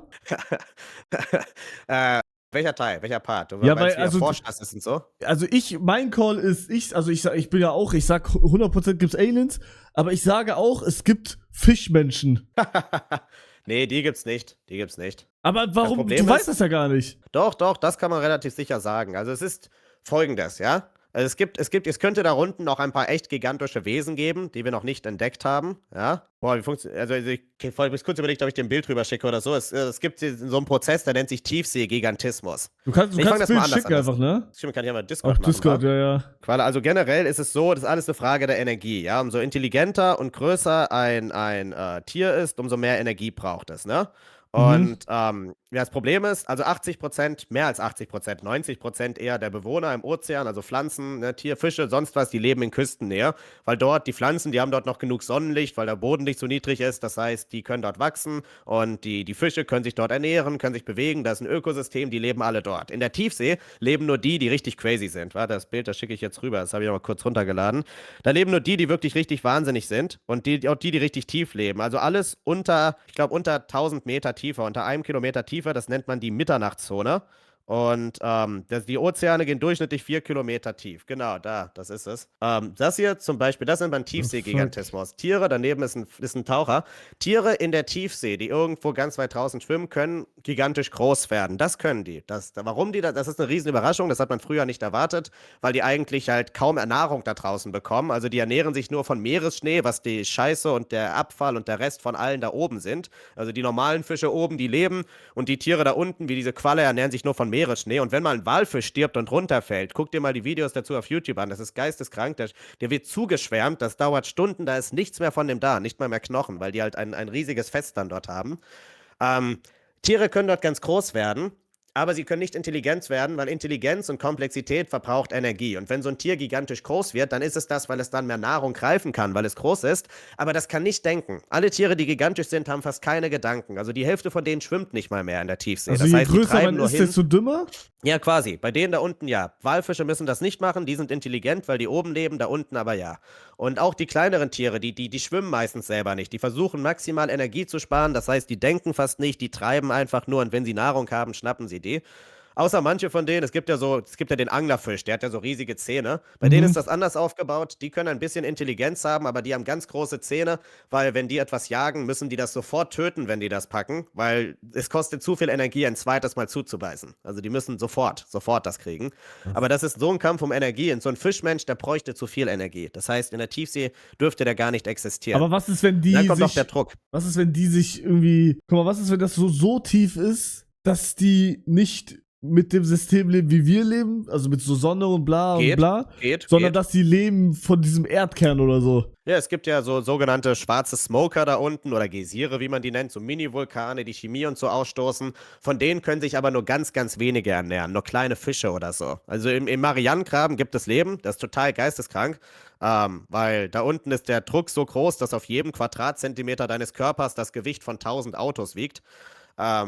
Das heißt, eigentlich sollte da unten gar nichts leben, dachte man, aber man hat einen Fisch gefunden und der lebt wirklich so von Chemikalien und sonst was da unten. Aber das könnten wir nicht machen. Wir brauchen zu viel. Das ist wie mit Aliens. Ja? Komplexe Aliens brauchen die Sonne und das Sonnenlicht. Die brauchen das. Wir brauchen das Ökosystem mit den Pflanzen und so, weil wir sonst unsere Nahrung nicht zunehmen könnten. Du und ich, wir ernähren uns zwar nicht direkt von der Sonne, aber wenn Pflanzen nicht Photosynthese betreiben könnten, wir würden verhungern. Nur so Einzeller und sowas. Deswegen gibt es ja auch womöglich Einzeller-Aliens auf irgendwelchen Wassermonden in unserem Sonnensystem noch. Nur dort, wo nur Einzeller und so, die können von so wenig Energie überleben. Ja? Bruder, das ist. Warum weißt du das alles? Keine Ahnung, ich hab studiert. Also die Tiefsee, über die rede ich einfach gerne. Ich finde die geil. Okay, da habe ich jetzt eine Frage über dich. Die wurde mir gesagt, wenn du das nicht ansprechen willst, ich habe keine Ahnung, das wurde mir gesagt im Chat. Warum zum Fick darfst du nicht in die USA reisen? Das ist wahr. Ich wurde jetzt diese Woche zum 3. Mal abgelehnt. Dabei habe ich extra sogar einen Brief von Microsoft bekommen für so eine Partnerschaft, dass die mich reinholen. Also, ich habe was getan, was wir alle schon mal getan haben. Ja, aber was bei mir da negativ aufgestoßen ist. Also, ich war halt als ich im Irak war, da habe ich halt mit der Kalaschnikow posiert und das Foto ist im Handelsblatt ziemlich groß geworden und dann wurde ich noch in der Türkei am Flughafen verhaftet, weil die dachten, ich wollte dem IS beitreten. Wegen dem Foto. Das wir alle schon getan haben, ja. Ich habe es getan, bei mir wird es eine große Sache. Auf jeden Fall wollte ich in die USA einreisen, da wurde das Visum abgelehnt. Anfang des Jahres wollte ich nach Mexiko reisen und die Reise ging im Transit durch die USA. Und als ich am Flughafen stand in Frankfurt, ich bin nicht mal so weit gekommen, dass ich meinen Ausweis zeigen musste. Da hat ein Typ, der hat sein Smartphone rausgeholt und man konnte am Rande sehen, dass der so ein Bild von mir vom letzten Sommer drauf hatte. Und der ist auf mich zugekommen, hat sich von Homeland Security vorgestellt und hat mich angeguckt und hat gesagt, there's just no way. Es gibt einfach keinen Weg. Und das war alles, was er gesagt hat. Ja, aber wie haben die alle das Bild bekommen? Hast du es irgendwo gepostet oder was? Ich weiß nicht, ob das im Internet, ich glaube, das war mal in einer Story vor einem Jahr oder so. Aber die haben da irgendwie ein Auge drauf gehabt. Also, Was? Warum ist das die so hatten das irgendwie. Ja, und du hast nicht mal irgendwo dein Perso oder Ausweis gezeigt und da war jemand und Die haben mich sofort gecatcht. Wie wussten die, dass du da bist? Ja gut, ich habe einen Flug gebucht, nach Mexiko aber, wohlgemerkt, und nach Mexiko, und da haben die mich schon angehalten. Also, krank, Digga. Ja, also das ist eine echte, aber ich kämpfe noch drum. Mein Plan momentan ist, ich fände es, ich glaube, dann lassen die mich nie wieder rein, aber es wäre halt wirklich witzig, wenn ich halt jetzt zum Konsulat nach Berlin reise, mir einen Termin mache, das dauert so 8 Wochen, dann halt mich da vorstelle und sage, Leute, ich bin kein Salafist. Das heißt übrigens der Terrorist Travel Prevention Act. Das ist der Grund, warum ich nicht einreisen darf. Ich bin kein Salafist, können wir nicht Freunde werden, darf ich nicht doch einreisen. Und ich mache das und direkt die Woche darauf fliege ich nach Afghanistan. Ich denke, das wäre so die lustigste Sache, die ich machen könnte. Ich denke sehr stark darüber nach. Also, was ähnlich Dämliches zu machen. Das ist geisteskrank. Aber es ist irgendwie auch nervig, wenn man auch nicht mal mehr im Transit, weißt du, wenigstens an den US-Flughafen darf. Also ich muss jetzt 20 Stunden fliegen, wenn ich nach Mexiko will. So, ist das nicht über Abfuck? Ich meine, es ist bisher nur Mexiko gewesen. Das mit den USA ist Abfuck, weil ich jetzt halt zum Beispiel zu Microsoft sollte. Die haben halt gesagt, ey, wir wollen dich jetzt als einzigen Influencer in Deutschland so zu unserem Dauerpartner machen. Und ich so, wow, vielen Dank für die Ehre. Übrigens, so eine kleine, fast vernachlässigbare Sache. Homeland Security hat mir gesagt, dass ich nicht in die USA einreisen darf, weil ich verdächtigter Salafist bin. Und das hat also so kleine Auswirkungen, kleine Nebenwirkungen. Digga. Bro, das ist ja geisteskrank, Digga. Nach Israel darf man dann auch nicht. Ja? Aber so Asien kannst du hin. Genau, Russland kann ich nicht. Ansonsten geht's. Okay, aber das ist was anderes. Das ist krass. Asien doch. China zum Beispiel lässt jeden rein. Das ist geil. Da kann man hin. Ja, lassen die jeden rein? Nee, oder? Also gefühlt, in Deutschland brauchst du ja nicht mal mehr ein Visum. Du musst da einfach nur aufkreuzen mit Pass. Und da musst du so ein Formular ausfüllen. Warst du schon mal in China? Nee. Du musst da so ein Formular ausfüllen auf Papier. Und du hast dann immer so einen Security-Typen, der neben mir steht. Und einer der Fragen ist so hast du Freunde hier oder bist du bereit, hier so Freunde, oder gehst du hin, um Freunde zu finden? Und irgendwie finde ich immer das total süß, ja. So, bist du hier, um Freunde zu finden? Bist du hier, um Freunde zu finden? Ja. Und ich habe da den Security-Typen auch so angeguckt, weißt du, und habe ihm gesagt, so, hä? Aber fand das nicht so witzig. Also, das kam nicht so an. Also nach Istanbul will ich jetzt nicht mehr reisen, nachdem was beim letzten Mal passiert. Das war abgesehen davon, Asien, alles geht. Ich war jetzt auch in Indien oder so, das ging auch alles. Indien, wie findest du? Boah, Digga, Indien habe ich ja gar keinen Bock hinzugehen. Katastrophe. Also ohne Scheiß, wenn du überlegt hast, so, weil der Vibe sieht in manchen Videos gut aus, auf gar keinen Fall. Also ich bin damit echt so mit einem offenen Mindset hingegangen, weil ich habe den Irak zum Beispiel, ich war da 2-mal, das ist ein super Land zum Hinreisen, ja, aber dann bin ich nach Indien mit dem, ja? Also die Leute dort, die haben einfach so einen richtig offenen Mindset, keine Ahnung, das ist ich wurde da am Flughafen abgeholt von einem Typen und das Erste, was der zu mir gesagt hat, ist, willkommen im Irak, ich fahre gerade besoffen. Und die machen, also die haben sich, da hat sich eine ganze Familie, ja, mit der ich da befreundet war, hat sich da darüber gewundert, warum ich mich im Auto anschnalle. Die haben Diskussionen darüber gehabt, warum der Deutsche sich im Auto anschnallt. Es ist ein ganz, ganz wildes, so Mad Max-mäßig gefühlt die Hälfte der Zeit, dieses Land. Aber du kannst da richtig Party machen. Und die Leute sind mega gastfreundlich. Und es gibt Geburtsort der Menschheit. Die Zivilisation ist nicht der Menschheit, aber die Zivilisation ist dort entstanden. Das ist auch so, es gibt auch coole archäologische Sachen, ja, aber man kann auch gut Party machen. Hast du irgendwelche Facts zu Luxemburg? Mit seinen 3 Einwohnern. Du bist, glaube ich, der erste Luxemburger, den ich aktiv kenne. Scheiße, ja? Also machst du keine Lore zu Luxemburg oder so? Das will ich nachdenken. Lass mich nachdenken. Das wäre jetzt. Ich fürchte, sorry, mein Lieber. Bro, ich hab was mitbekommen. Es gab ja mal Einhörner, oder? Nein. Nein? Nein? Nein, es tut mir leid. Lass mich auch hier deine Hand halten, wenn ich dir das sage. Ja, ich fürchte, Einhörner sind nicht real. Das letzte Einhorn ist nicht gestorben, das gab's nie. Aber es heißt, dass das letzte Einhorn in Luxemburg erschossen wurde. Also, wer hat das gesagt? Ich habe irgendeinen TikTok gesehen, Digga, ich habe keine Ahnung. Eine Sache weiß ich. Ich weiß, dass Luxemburg voll der Polizeistaat ist.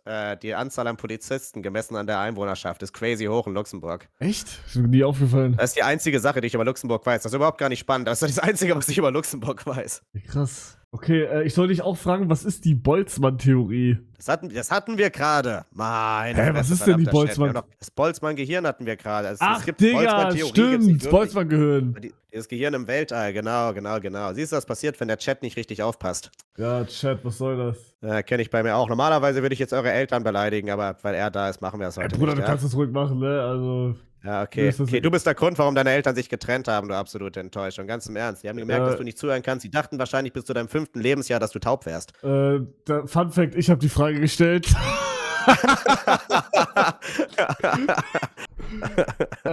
Aber ja, also die stand in meiner Liste. Okay. Okay. Jetzt eine wichtige Frage. Und ich möchte da jetzt, dass wir ernst bleiben, okay? Aha. Denkst du, es gibt auch, also in unserer Galaxie, in unserer Wirklichkeit, ein Anime-Universum, wo die Leute Anime schauen, aber die Animes sind dann wir? Checkst du? Nicht lachen! Ja.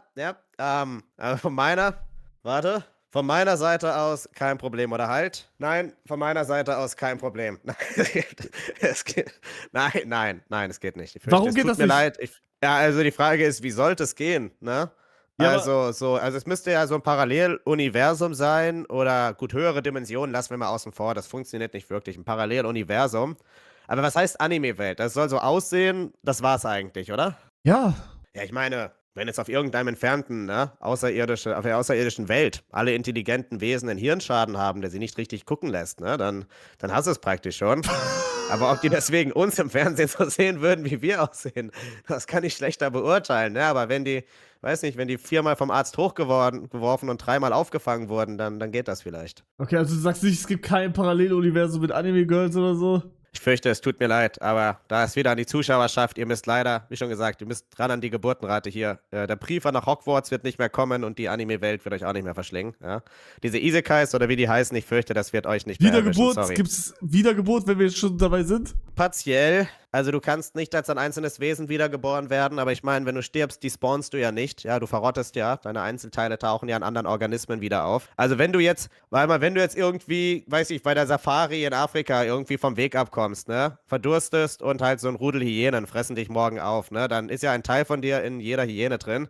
Und die wird ja dort dann auch Zellmaterie ersetzen. Oder wenn du jetzt an die Kinder verfüttert wirst, dann wachsen die ja mit Hilfe der chemischen Energie und Materie auf, die sie gegessen haben, weil sie dich gerade gegessen haben. Das heißt, was du gerade bist, taucht in denen wieder auf. Aber ich glaube, das zählt nicht das zählt nicht als klassische Wiedergeburt also, in Buddhismus oder so.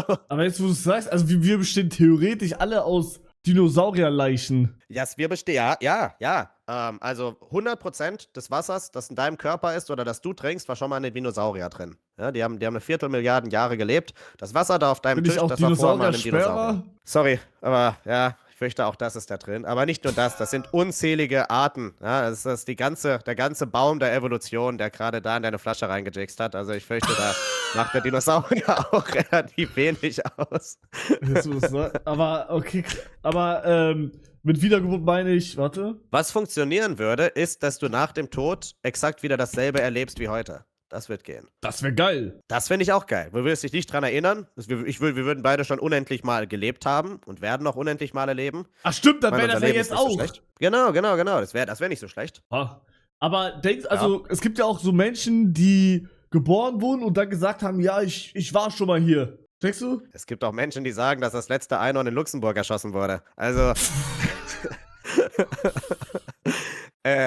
dem muss man nicht unbedingt glauben, gelinde gesagt. Das Gehirn ist ein sehr, sehr faszinierendes Objekt. Das kann sich sehr, sehr viel ausdenken. Sehr, sehr, sehr, sehr, sehr, sehr spannend. Wie erklärst du dir Déjà-vus? Déjà-vus, okay, das kommt jetzt drauf an. Wenn du dich in die Theorie reinbegeben würdest, dass dein Leben sich wirklich immer wieder wiederholt, das gehört zur B-Theorie der Zeit, die sagt, dass Zeit eine räumliche Dimension ist, dann wären Déjà-vus vielleicht echt. In jedem anderen Moment ebenfalls eine Illusion deines Gehirns. Also hier ist das Ding, ja.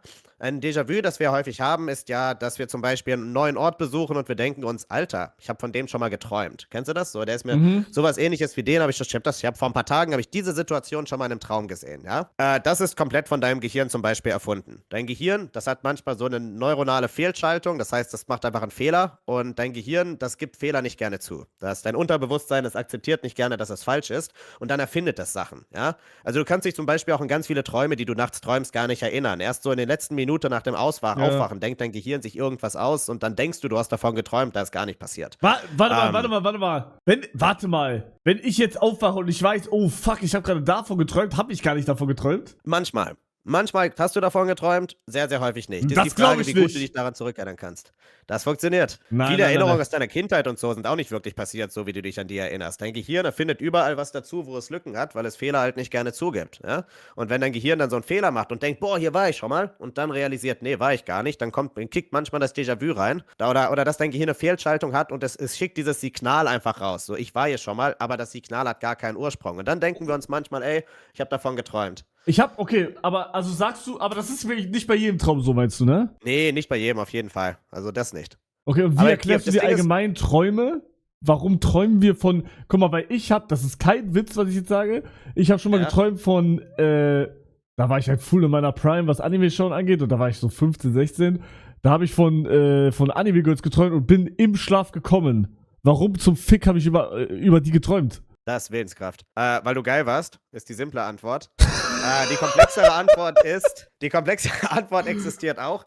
Also lange Zeit hat man sich gefragt, warum der Mensch eigentlich schlafen muss, ja? Und heute wissen wir, du musst schlafen, weil dein Gehirn sortiert im Schlaf alles, was du im Tag erlebt hast, ja? Du hast ja ein Langzeitgedächtnis, ein Kurzzeitgedächtnis. Schnelle Antwort. Was hast du letzte Woche Montag für ein T-Shirt getragen? Oder für ein Kleidungsstück? Weißt du nicht. Kannst du nicht wissen. Dein Gehirn hat das schon längst rausgekickt, ja? Wenn du dich abends schlafen legst, dann sortiert dein Gehirn im Schlaf so alle Erinnerungen und überlegt, was es rauswerfen soll und drinnen lässt. Wenn du lange schläfst, dann wirst du ja nicht körperlich per se schwächer. Du kannst ja auch nach 24 Stunden nicht schlafen, kannst du durchaus noch rennen oder sowas. Du wirst aber vor allen Dingen mental schwächer. Du schaffst nicht mehr, du bist nicht mehr ansprechbar, weil dein Gehirn überlastet Jeder ist. Tag. Im Schlaf gibt es 2 Phasen. Also du träumst auch nicht die ganze Nacht. Du träumst nur die ersten 30 Minuten und manchmal die letzten 30 Minuten. Und deine Träume fühlen sich nur viel länger an, weil du Zeit anders wahrnimmst. Denn du träumst nur in der REM-Phase. Das ist der Zeitraum, in dem du die Augen zu hast, aber deine Pupillen bewegen sich noch. Und danach gehst du in die Tiefschlafphase und das ist, als wenn du tot wärst. Da arbeitet dein Gehirn zwar ganz groß, aber dein Bewusstsein ist ausgeschaltet. Und während du in der REM-Phase bist, beginnt dein Gehirn schon deine Erinnerung zu sortieren. Das heißt, wenn du sagst, du warst in der Prime beim Anime gucken, dann hast du also deinen Tag damit verbracht, dein Gehirn sortiert die Erinnerung, in deinem Traum taucht das wieder auf.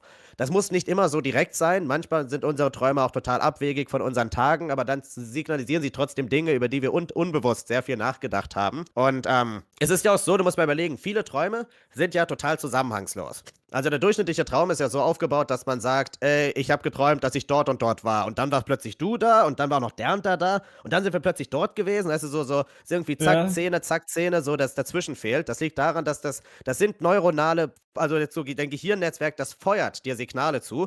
Und weil dein Unterbewusstsein gerne lügt, strickt es daraus eine Geschichte. Du hast das Gefühl, dass tatsächlich gerade was hintereinander kohärent passiert. Aber da kommt gar nichts. Also in Wirklichkeit ist das nur zack, zack, zack, zack. Du wirst quasi mit Bildern zugeballert und dein Gehirn erfindet schnell eine Storyline dafür. Okay, und wie funktioniert denn luzides Träumen? Also, dass man weiß, man ist gerade in einem Traum? Dann ist das Ganze ein bisschen bewusster. Das luzides Träumen funktioniert nur zur Hälfte. Du kannst also auch nicht die ganze Zeit luzid träumen. Du kannst immer so einen kleinen Teil deines tatsächlichen Träumens kannst du luzid machen, da musst du dich über Wochen trainieren. Sollte die Zuschauerschaft übrigens nicht machen, wenn man zu gut im luziden Träumen wird, kann man nicht mehr normal träumen. Wenn du luzid träumst, dann hast du damit aktiviert, dass dein Bewusstsein in einem Zustand, wo du bist ja im Träumen, bist du ja schon noch so anwesend, dass du jetzt irgendwie da quasi handelst, nach deinem Gefühl nach, oder irgendwas sagst oder so, aber du bist ja nur halb anwesend, ne? Wenn du im Traum rennst zum Beispiel, rennst du gefühlt auf der Stelle oder so, ja, und das ist alles, es ist ja auch nicht kohärent und so. Es ist ja kein gescheiter Ablauf, wie schon gesagt, Feuerwerk der Ereignisse. Wenn du luzid träumst, dann ändert das wenig an dem Feuerwerk der Ereignisse, aber du hast dann das Gefühl, dass du aktiver in einzelnen Szenen, in einzelnen Momenten entscheiden kannst. Aber weil dein Gefühl von Zeit im Schlaf sowieso komplett im Eimer ist, also Dinge fühlen sich viel länger an, als sie eigentlich sind und so, ist dieses luzide Träumen, das funktioniert auch nur mäßig. Ja, also du kannst jetzt nicht tatsächlich aktiv deine Träume komplett. Hast du schon mal gemacht? Nee, aber in meiner Physikfakultät haben mehrere sich über Wochen darauf hintrainiert und die haben das dann sehr intensiv gemacht. Aber kann man, also Traumforschung. ist das wirklich so, dass ich bin in diesem Traum und so und dann habe ich den Apfel in meiner Hand, weil ich einen Apfel in meiner Hand haben wollte? Ja, das wird funktionieren, genau. Was? Das würdest du aktivieren können, weil du musst nur das mentale Bild eines Apfels dann sozusagen erzeugen. Und kann wenn ich du natürlich fliegen? von irgendwelchen. Hä? Kann ich Ja, fliegen? klar. Ja, auf jeden Fall. Ich kann alles, was ich in meinem Kopf denken kann ich in diesem Traum haben. Das stimmt, aber deine Prioritäten wären natürlich nicht so klar wie jetzt, ne? Das ist so, als wenn du jetzt irgendwelche Pläne machen würdest, während du gerade so eine Betäubungsspritze für Hunde bekommen hast, ne? Also, das heißt, ich glaube, unironisch, die Hälfte davon würden einfach nur irgendwelche Sexträume werden, weil dein Gehirn einfach eben. so aus seinem Grundzustand runtergehen ich hätte jetzt auch direkt gesagt, ja, okay, den und den und den ficken, so, weißt du? Schon irgendwie. Also ich würde sagen, die und die und die, aber ja, so und so. Ja, ich soll noch fragen wegen Schlafparalyse. Das ist, also du bewegst dich ja im Schlaf, man dreht sich ja, bewegt sich ja die ganze Zeit, aber du sollst ja im Schlaf nicht komplett wegeskalieren. Also evolutionär war es in der Natur in der Steinzeit nicht so praktisch, wenn du halt im Schlaf, weißt du, zu sehr gerollt bist und jetzt, weißt du, irgendwie aus deiner Fellhütte oder sowas die ganze Zeit rausgerollt bist, ja. Dein Gehirn paralysiert dich. Dein Gehirn, wenn du wirklich tief im Schlaf drin bist, dann paralysiert dich das automatisch, das lähmt dich quasi von selbst und du kannst halt dann den Effekt erreichen, dass du schon einigermaßen wach wirst, aber der Rest deines Körpers hat noch nicht mitreagiert und dann spürst du diese Paralyse. Du wachst, das weißt du nicht. Hier ist ein schönes Beispiel, wie dein Gehirn dich auch austrägst. Du wachst mehrfach pro Nacht meistens auf, aber du kannst dich nicht daran erinnern. Ja, also du kannst dich manchmal daran erinnern, dass du schlecht geschlafen hast, dann weißt du, ich bin mindestens einmal aufgewacht, aber das ist auch immer sehr grob irgendwie. Du wachst aber mehrmals pro Nacht auf und dein Gehirn will nicht jedes Mal hier alles wieder von Null aus starten. Das heißt quasi, die laufenden Systeme im Hintergrund, die gehen weiter, wie zum Beispiel, dass du gelähmt bist. In den meisten Fällen wachst du halt so wenig auf, dass du dich nicht mal mehr daran erinnern kannst. Also selbst dein Gedächtnis funktioniert noch gar nicht und deswegen vergisst du das. Ich hatte mal, als ich 12 war, hatte ich mal ein wildes Ereignis, da war ich auch mal mit Freunden die ganze Zeit unterwegs und wir haben so einen Film geguckt, die ganze Nacht geguckt. Ich habe die ganze Nacht nicht geschlafen und mit 12, das habe ich vor, also die ganze Nacht durchmachen, habe ich davor noch nicht gemacht, kann auch 10 gewesen sein, wahrscheinlich war es eher 10. Auf jeden Fall bin ich da zu meinen Großeltern gegangen und ich bin also müde geworden, ich bin bei denen eingepennt und meine Großeltern haben mir später erzählt, dass sie zwischendurch mit mir im Garten waren für so 5 Minuten, aber habe ich weiter geschlafen, ja. Und daran kann ich mich halt nicht erinnern. So, mein Gedächtnis war da noch nicht richtig an. So mäßig Schlafwandeln oder was? Nee, ich war schon wach, aber das Gedächtnis hat halt nicht gearbeitet. Das heißt, diese Erinnerung ist in meinem Kopf nie abgespeichert worden. Krass. Alles, woran du dich erinnerst, ist das, was gerade gepasst hat. Ja, viel in deinem Gehirn ist eine Illusion. Hast du das auch manchmal, wenn du so denkst, warum gibt es uns, dass so dein Gehirn blockiert ist? Es kommt mittlerweile, also weil das ein riesiges Thema bei mir ist. Ich habe auch zu dem Thema ein Buch geschrieben.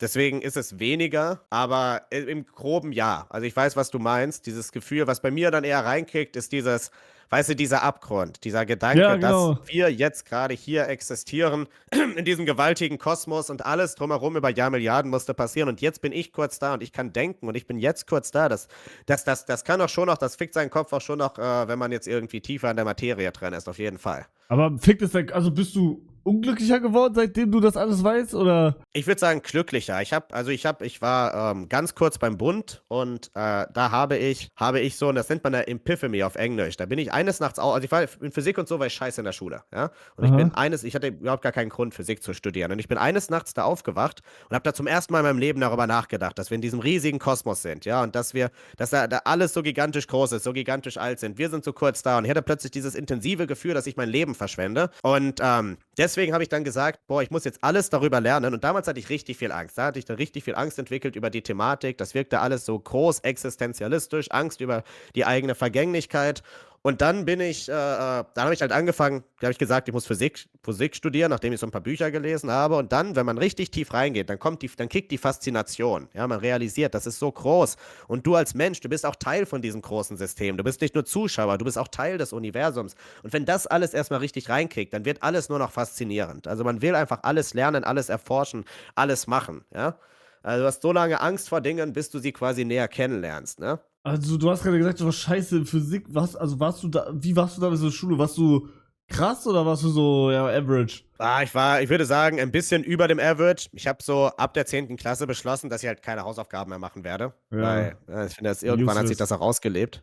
Und so, also das Ding ist, jeder kann Physik studieren. Also es gibt jetzt keine Grenze dafür. Ist nicht wie bei Medizin. Ist halt scheiße schwer. Du musst halt viel Disziplin zeigen. Ja, also Aber wenn du Du wirkst auf mich jetzt halt sehr smart, weil du auch smart redest und musst so. überlegen, ich mache das jetzt seit Jahren. Ja. Jetzt, man wächst rein in die ganze Aufgabe. So, umso länger du das machst, umso härter wächst du da rein. Aber ich habe auf jeden Fall, als ich angefangen habe, habe ich jetzt nicht so smart auf die Art und Weise gewirkt, würde ich sagen. Ja? Hast du mal Also, die Q-Test gemacht? Ja, auch nur mit 12 so. Also ich halte. Ey, auch mit 12? Wenn du erwachsen bist, ich halte halt. Ich glaube, das waren 124, sowas waren es. Boah. Ja, im Internet hat ja jeder jetzt irgendwie 150 oder sowas. Die sind ja fake, ne? Ja. Und ich wette, ich habe auch einen Haufen IQ-Punkte weggesoffen. Also ich hoffe, ich halte noch 90 oder so. Letzte Woche habe ich wieder richtig reingescheppert. Ich glaube, ich sollte wieder einen Punkt verloren haben. Geil. Das ist, das ist, eigentlich, wenn ich zurückdenke an die letzten 5 Jahre, das kann meinem Gehirn nur geschadet haben. Frage ist halt, ob das Lernen dem gegenüber überwogen hat. Du kannst halt, also ich denke halt, dass du mit dem IQ-Test nicht wirklich sagen kannst, wie intelligent ein Erwachsener ist. Deswegen mache ich auch keinen mehr. Ich hoffe, dass ich möglichst durchschnittlich bin, weil ich hoffe, dass jede Person, weißt du, all das auch verstehen kann. Ich denke, dass jede Person das verstehen kann, das auch machen kann. Und wenn du das willst, ja, dass du dann in all diesen Themen ebenfalls bestens informiert sein kannst und dadurch natürlich dann auch so einen Auftrag drin siehst, ja, was willst du damit in deinem Leben machen? Was willst du verändern sozusagen?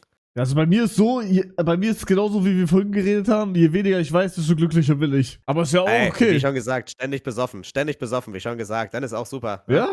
Also. Man wisst natürlich, Leute, Alkohol ist schlecht und so, ne? Aber. Ja, es ist fürchterlich, Leute. Macht es nicht. Ja, das würde. Also. Nein. Ja. Also ich bin auch abends immer nur zum Studieren dort. Ich lerne mit den Leuten. Das ist mein Lernkreis. Wir haben so eine Runde, die nennt sich der Bücherclub und mit denen treffen wir uns einmal pro Woche. Sie sind auch aus allen Ländern. Da haben wir alle Kontinente der Erde versammelt im Bücherclub und wir gehen einmal pro Woche mittags extra in die Mensa der Universität und killen dort halt mindestens 2 Flaschen Wein, bevor wir dann weiterarbeiten. Einfach, um uns daran zu erinnern, dass wir dann auf unserem höchsten Performance-Niveau sind. Krass. Hier, was heißt du von Luxmaxing? Von was? Luxmaxing, da hast du auch einen TikTok. Oh, Luxmaxing. Ich hab ein Video zu Luxmaxing gemacht. Ja, hab ich kurz gesehen. Luxmaxing ist das, wovor Friedrich Nietzsche uns gewarnt hat. Warum hat er gewarnt? Dass wir zu oberflächlich werden, dass wir in so eine Herdenmentalität reinfallen, wo man quasi einfach nur anderen Menschen mehr gefallen will, anstatt irgendetwas zu verändern. Also ich sag mal so, ne? Wenn du jetzt Luxmaxing sagst und du meinst, dass du deinen Körper hochtrainierst oder sowas. Nee, das meine ich nicht. Also, du meinst da mit den Knochen so. Du meinst das, genau, wo man die Knochen weghauen, halt Plastik reinballern und alles. Genau, du kennst Clavicula, sagt dir ja wahrscheinlich was. Der ist ja der oberste Luxmaxer in den USA. Ja. Dieser Streamer, der zum Beispiel, ne, also es gibt so einen geilen Videoclip von dem, da ist er halt tatsächlich in einem Gym und der struggelt richtig, so 50 Kilo anzuheben, obwohl der sehr muskulös aussieht, weil das halt nur Testo ist. Also der hat sich nur Dinge gespritzt und sonst nichts und das kannst du halt nur so, du wirst praktisch impotent, wenn du das machst, by the way. Also der wird kaum einen Steifen kriegen können. Aber das kannst du so durchhalten für ein paar Jahre und dann war's das halt. Also wenn der halt damit aufhört, dann wird sein Körper halt voll in sich zusammenfallen und dann kriegt er auch Herzprobleme. Der springende Punkt ist ja, du machst ja dadurch deinen Körper nicht besser. Du willst ja einen überlegenderen Körper haben und das kriegst halt damit nicht hin. Das heißt, da kann ich das halt ein professionelles ins Knie schießen, ne? Mhm. Aber du würdest auch sagen, dass je attraktiver man aussieht, desto mehr Chance hat man. Safe. Ich meine, come on. Ja, also, wen wollen wir anlügen, wa? Also das Prinzip ist wahr. Aber die Frage ist halt Chancen auf. Also, ich denke, so wenn du anfangs 20, also Luxmaxer werden halt anfangs 20 eine geile Zeit haben, weil die halt dann viele Frauen wegknallen können. Aber ich sag mal, nach 5 Jahren ich rede nicht nur von macht dein Frauen. Körper das schon nicht mehr mit. Hä? Ich rede nicht nur von Frauen, ich rede allgemein. Ja, die haben alle von denen, die haben dann ein paar Jahre eine gute Zeit, aber danach ist dein Körper ja so im Eimer, dann kriegst du es ja gar nicht mehr hin. Und ich sag mal, das bringt's ja nichts. Ne? Aber natürlich, klar, wenn du besser aussiehst, hast du bessere Chancen. Wobei ich jetzt sagen würde, mit Intelligenz kommst du auch sehr weit. Ne? Also so ist nicht. Ja, Schere, also da muss ich die Schere heben dann. Ich hab zumindest. Ich hatte das, einmal hatte ich, also Anfangszeit als Influencer, hatte ich ein Date mit einer, ich verrate nicht welches Jahr, ich will nicht, dass die war bei Germany's Next Topmodel einmal Kandidatin. Oha. Und die hat mich angeschrieben. Ja, da war auch meine Reaktion so, oha, okay. Oha. Also ich werd mich jetzt selbst nicht höher schätzen, ne, als ich bin, ne? Und die hat mich jetzt so angeschrieben, so, ja, voll cool. Und da haben wir halt dann ein paar Wochen geschrieben, haben uns ein paar Tage geschrieben, haben uns getroffen. Ich bin zu der rübergefahren, in deren Stadt im Ruhrgebiet. Und dann hat die hat mich am Bahnhof getroffen, ja, und das war wirklich so, von mir aus so, oh, schön dich kennenzulernen, ja. Ich habe vergessen, die sind ja riesengroß alle, die daran teilnehmen. Ja, da ist dann so, dass Intelligenz ist attraktiv, ist da auf die Realität gestoßen, ja. Hilft halt nichts, wenn du so 1,79 groß bist und sie ist halt 1,95 groß, Ja. dann trifft dann die Attraktivität von Intelligenz auf ihre harten Ja, Grenzen. gut, Da aber kannst ich du würde jetzt, kein also ich würde zweites jetzt treffen. auch nicht sagen, dass du jetzt nicht attraktiv bist jetzt so auf, ne? Danke, Schatz. Kein Problem. Okay, ich soll dich by the way fragen, ich habe keine Ahnung, was das ist, ob das Troll ist oder nicht, aber Hugo, kannst du fragen, was er zum Gerücht sagt, dass am 12. August die Schwerkraft für 7 Sekunden ausfallen soll? Das ist eine Sache, die im Internet tatsächlich Leute gerade glauben. Das ist doch Ich habe die Bullshit. TikToks dazu gesehen. Natürlich ist das Bullshit. Aber es gibt ganz viele TikToks, die das halt als voll seriös verkaufen, dass wir uns dann alle irgendwo festhalten müssen. Für so 7 Sekunden. Weil ansonsten verschwinden. Hä, aber warum denkt ihr das? Ich weiß es nicht, ich weiß es auch nicht. Das ist irgendwie so ein Trend online geworden. Die erklären das auch nicht. Das ist auch ganz geil, weil die sagen auch immer so, Achtung, so die NASA warnt davor. Was halt auch so impliziert, weißt du, dass das halt, also das ist auch keine Magie, dass denn irgendwas Wissenschaftliches das passieren soll, also zum ersten Mal. Weil die Erde macht ein Update, das muss kurz implementiert werden. Wir müssen kurz einmal neu starten. Kurz Gravitation ausschalten. Digga, Aber krass. jetzt nur 7 Sekunden, da haben wir nicht so viel von, ja? Also nicht verpassen. Ich gucke, ob ich noch irgendwas. Ich sehe es jetzt, dass bei dir, hängt bei dir Kermit da? Ja, der ist tot, Bro. Es tut mir leid für ihn. Ach, Schade. das passt schon. Er hat das selber gemacht. Rest in Peace. Okay, ja dann. Verdient, okay. kannst Also ich du fand's mir- richtig geil. Kannst du mir 3 Fragen stellen, um zu überprüfen, ob ich zugehört habe? Boah, oh, okay, warte. Ich überlege gerade, wie deep wir gehen, ja. Okay, wir fangen mit der leichten an. Ja. Ne? Wie nennt man so ein Gehirn, das einfach im Weltall auftauchen kann? Bolzengehirn. mit Ich wusste, dass die Frage Boltzmann-Gehirn. kommt. Die Frage, okay, die war auch zu obvious. Wie nennt man den Effekt, der dafür sorgt, dass Tiere im Weltall, Tiere im Ozean so riesengroß werden können? Boah, fuck. Was war mit diesem Bild da? Scheiße. Gigant irgendwas? Oha. Gigant. Tiefseegigantismus. Ja, genau so. Warte, okay. Ich überlege gerade, ob das eine abgefuckte Frage ist, weil wir es nur einmal. Ich nehme die Frage dran, wenn du sie nicht weißt, aber kein Problem. Wir haben das nämlich nur einmal drangenommen. Wie viele Sterne ungefähr gibt es in der Milchstraße? 1 Milliarde. 300 bis 400 Milliarden. Scheiße. Aber das hatten wir auch nur einmal angesprochen. Das ist. Boah, okay. Wie nennt man die Phase, in der man schläft? REM. Sorry, ich bin bescheuert, die damit träumt, aber deine Ja, Antwort war REM richtig. Ich habe mich versprochen, deine Antwort war trotzdem richtig. Er schläft ja total bescheuert, ne? Man träumt. Genau, REM-Phase, richtig. Da. Okay, welche. Was? Okay, jetzt habe ich eine Frage an dich. Hä? Ich hatte gerade Ich sehe dich richtig abwägen und auf den Chat gucken, da steht wahrscheinlich irgendwas richtig Wildes. Auch raus. Mein Chat ist genauso dämlich, ja? Nee, ich hab die Frage vergessen. Ich wollte dich auch gerade testen, aber Bro, ich habe keine Ahnung. Nee. Boah, test mich auf irgendwas. Boah, Du hast musst du einen manchmal wissen, interessanten ob ich Funfact geerdet bin. Oh, okay, dann, okay. Was war die erste Frage, die ich dir gestellt habe? Fuck. Du hast mir als erstes gefragt, wie häufig ich mir einen runterhole. Nee, das stimmt nicht. Nee, du hast mich nicht gefragt als erstes, du hast mich gefragt, wie alt ich bin. Richtig. Hey, noch nicht ganz Demenz. Noch ein paar Jahre des Trinkens. Was nicht gut ist, Kinder. Hast du einen lustigen Funfact? Das überlege ich gerade auch. Lustiger Funfact. Boah, es gibt sicherlich ein paar. Ich überlege gerade, welcher gut reinkriegt. Warte, ich Also, hab da eine richtig geile Frage ins Office bekommen. Du was? sollst deine Meinung zu Corona sagen. Corona? Boah, ihr Schafe glaubt den Eliten ja auch alles. Nein, das ist nicht die Meinung.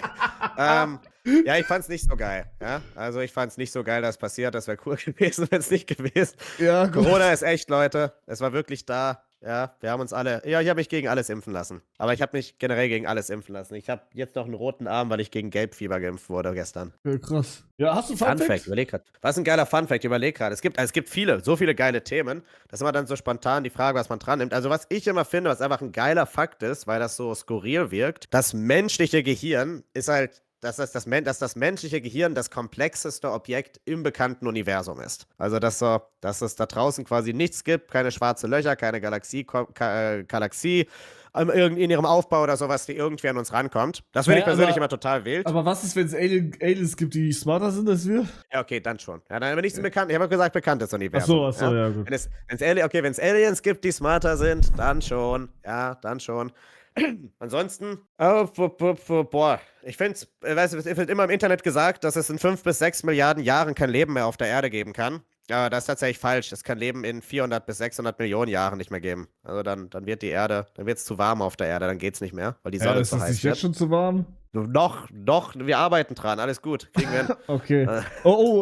Was denkst du, wie lange noch die Menschen da sind? Boah, das ist hart. Das Problem ist, wir haben halt keinen Weg, wie wir uns auslöschen können. Also so ein Atomkrieg wird sicherlich solide 40% wegkriegen ungefähr. 40, aber der sagst du nukleare nur? Winter, ja, weil der nukleare Winter, den die ankündigen, mit den Hungerstoten und sowas, weil wir halt den menschgemachten Klimawandel haben, wird das auch nur ein nuklearer Herbst.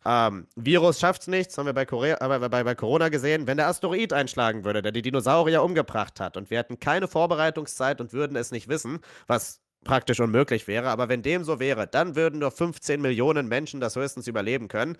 Würde uns auch nicht auslöschen, dann wird es aber schwerer sein. Also 15 Millionen, weil so 99,8 aussterben würden, Prozent. Das Ding ist, wir haben eine mathematische Formel, die nennt sich das Doomsday-Argument. Und das Doomsday-Argument, das besagt, also ich kann die Formel runterbrechen, wenn du willst, aber das Endergebnis ist, dass mit einer Wahrscheinlichkeit von 95% wir in den nächsten 20.000 Jahren aussterben werden. Das kann aber unterbrochen werden, das Doomsday-Argument, wenn wir uns von der Erde aus auf andere Planeten ausbreiten. Wenn der Mensch sich über die Erde ausbreitet, dann funktioniert das Argument nicht mehr, weil das Argument, das geht davon aus, also das ist die wichtigste Grundannahme davon, dass du jetzt nicht zu den ersten 5% aller Menschen gehörst, die jemals gelebt haben. Also seit Anfang der Steinzeit gab es 106 Milliarden Menschen auf der Erde, ungefähr, Pi mal Daumen.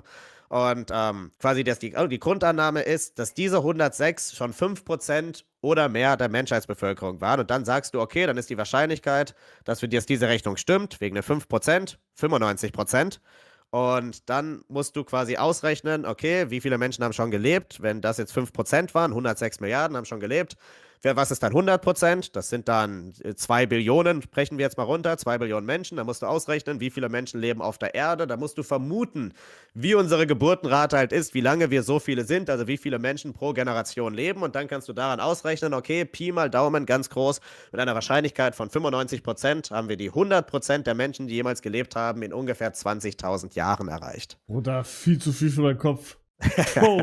Aber wenn wir schon bei Menschen sind, denkst du, wir sehen in 1000 Jahren anders aus? Also durch normale Evolution nicht, weil vor 1000 Jahren sahen wir auch aus wie heute. Ja? Wir werden auch nicht mehr viel größer. Ja, klar. So, Mittelalter. Ach so, ja, doch. Stimmt. Waren halt kleiner, weil die eine schlechtere Ernährung hatten. Aber da haben wir mittlerweile auch so, wir erreichen langsam unser Potenzial. Also wir werden jetzt auch nicht gigantisch. Aber wir haben halt, ich sag mal, Genetik. Ja, wir Menschen können uns ja selber manipulieren. Ich denke, das wird richtig reinkicken. Meine Prognose ist, in 1000 Jahren kannst du halt, also Augenfarbe kannst du heute schon ändern, Haarfarbe kannst du ändern, das machen Leute. Augenfarbe kann man ändern? Augenfarbe, ja, kannst du ändern. Wie? Ich weiß es nicht, ich habe das auch nicht gecheckt. Also ich fasse das nicht an. Ich glaube, du musst dich tätowieren oder so. Ach, mit Tätowieren, Augen. Du meinst jetzt nicht einfach Kontaktlinsen, ne? Du meinst schon wirklich verändert werden. Nee, ich mein schon richtig verändern. Das geht irgendwie. Du kannst all das machen. Das ist die Frage. Vielleicht wirst du deine Hautfarbe verändern können. Das Ding ist, deine Ethnie verändern oder sowas wird halt äußerlich sehr hart sein. Aber wer weiß, was geht. Ich denke, dass da richtig viel reinkicken wird. Ich glaube nicht, dass wir Cyborgs werden oder so. Ich kann mir das irgendwie schlechter vorstellen. Ich denke, wir können uns halt. Wir sind doch jetzt schon teilweise Cyborgs, oder nicht? Ja, gut, okay, ja klar, wenn du jetzt ein Hüftimplantat hast oder sowas, fair. Aber ich sag mal so visuell. Ja, also dass du jetzt so, weißt, das Roboterauge oder so hast. Du hast doch Cyberpunk, hast du safe gespielt. Hab ich echt nicht gespielt. Da könnt ihr doch immer. Da können die sich ja immer so, im Nacken können die sich verbinden mit Kabeln und sowas. Ach so, ja. Dass du quasi deinen USB-C-Port im Nacken hast, das wäre vielleicht, wenn wir Supercomputer entwickeln, die wirklich wie das Gehirn funktionieren und wir gut in 1000 Jahren, das ist verdammt viel Zeit, machen wir hoffentlich bei der Hirnforschung richtig viel Fortschritt, dann wird das vielleicht funktionieren. Dann könnte man sich auch fragen, ob man nicht vielleicht sein Bewusstsein auf ein Gehirn uploaden kann. Ha? Warum hoffst du? Weil du lebst ja nicht mehr, also hoffst du, weil du dem gönnst? Oder? Ja, schon. Ich denke, es wäre für den Fortschritt der Menschheit gut. Weil mich würde das abfucken, wenn ich das nicht selber mitbekomme. Also, wenn wir jetzt die richtige Vorarbeit leisten, können wir beide ja vielleicht unser Bewusstsein auch hochladen auf einem Computer. Also die Möglichkeit existiert. Denkst du, wenn man sich einfrieren lässt, dass man revive werden kann in so ein paar 100 Jahren? Ja, das echt. Das ist ein Scam. Also es gibt ja Leute, die machen das, aber das Problem ist, wenn du dich halt einfach einfrieren lässt, dann stirbt halt dein Gehirn. Also deine Gehirnzellen, die können nicht eingefroren werden wegen der Flüssigkeit da drin. Und das heißt, dann sterben die einfach. Und das heißt, so selbst wenn man dich körperlich wieder reanimieren könnte, wärst du halt ein halber Zombie. Oder wenn die dein Gehirn halt reanimieren, dann wärst das halt nicht mehr du. Dann wäre das nur deine Hülle. Also, nein, du willst mir das jetzt rauben, diesen Gedanken? Ja, du kannst dein Gehirn vielleicht uploaden, ja. Und wie schon gesagt, lebensverlängernde Technik, 130 werden ist drin. Und deine Zuschauer, die vapen, ja, mit viel Technik, 60 Jahre sind drin, ja. Rente schafft ihr nicht, aber könnt ja vielleicht, weiß nicht, wenigstens noch ein bisschen mehr zum Bruttoinlandsprodukt beitragen. Das haben wir immerhin für uns, ne? Wie uploade ich mein Gehirn irgendwo? Also die Grundidee ist folgendes momentan. Wir haben halt noch kein richtiges Verständnis dafür, wie dein Bewusstsein funktioniert. Es funktioniert wahrscheinlich nicht genauso wie ein Computer. Wenn wir natürlich einen Computer bauen können, der wie das neuronale Netz deines Gehirns funktioniert, dann könnte man dein Gehirn quasi erweitern darauf. Ne? Weil dein Gehirn ist ja auch, das ist ja nur eine glitschige Masse, die mit 35 Watt ungefähr läuft. Das ist ja auch wie so eine Maschine. Ne? Ja. Und wenn du die quasi damit Technik erweitern kannst, dann kann man vielleicht quasi dich stückweise darauf rüber transferieren. So ist die Idee. Dann ist aber halt die Frage, was bist du? Bist du die glitschige Masse oder bist du halt diese elektrische Ladung in der glitschigen Masse? Weil nur die kann man ja bewegen. Sagst du, wir haben, wenn du die, dass wir so ein, wie nennt man das, Digga? So ein Bewusstsein haben, so ein mäßig Geist? Ja, Seele, meinst du? Seele, genau, so. Seele, ja. Nee, also in der Wissenschaft ist die Seele nur ein Literaturkonzept, so nennt man das. Das heißt also, die gibt es nicht wirklich, die gibt es nur in Geschichten. Du bist quasi ein Biocomputer. Also, dass du eine Maschine bist. Du musst überlegen, sämtliche Emotionen, die du hast, können ja zum Beispiel chemisch erklärt werden, ne? Also, wenn du traurig bist, glücklich bist, irgendwas siehst, geil bist, das sind ja alles Chemikalien, die ausgestoßen werden. Und je nachdem, wie intensiv du nachdenkst, kann man ja auch messen, dass dein Gehirn mit mehr elektrischer Leistung läuft. Also, es ist quasi wie ein sehr, sehr komplexer Biocomputer, den wir aber halt noch nicht ganz checken, weil er der komplexeste im bekannten Universum ist. Ja, aber ich versuche jetzt irgendein Beispiel. Also du sagst, eine Seele haben ist unmöglich. Das Ding ist halt, also viele wollen ja gerne Seele haben für das Leben nach dem Tod und so, ne? Ja, oder keine Ahnung, weiß ich nicht. So, Ding ist halt, wenn so Menschen gestorben sind, die du geliebt hast, dass die irgendwie noch, keine Ahnung, irgendwie noch irgendwo da sind. So, ja, genau. Wenn dem so wäre, dann müsste das ohne Seele eher funktionieren, würde ich sagen. Das Problem ist halt, wofür ist die Seele zuständig, ne? Also was soll die Seele denn haben? Also was haben wir von dem Menschen, der tot ist? Ich meine, hier, Beispiel, ne? Also wenn Menschen einen Hirnschaden bekommen, ja, wenn du jetzt irgendwie dich richtig auf die Fresse legst, ja, Schädel verletzt oder du hast einen Hirntumor, dann kann das ja deine Persönlichkeit verändern. Deine Persönlichkeit kann das ja verändern, wenn du einen Hirnschaden hast, du kannst aggressiver werden, jähzorniger.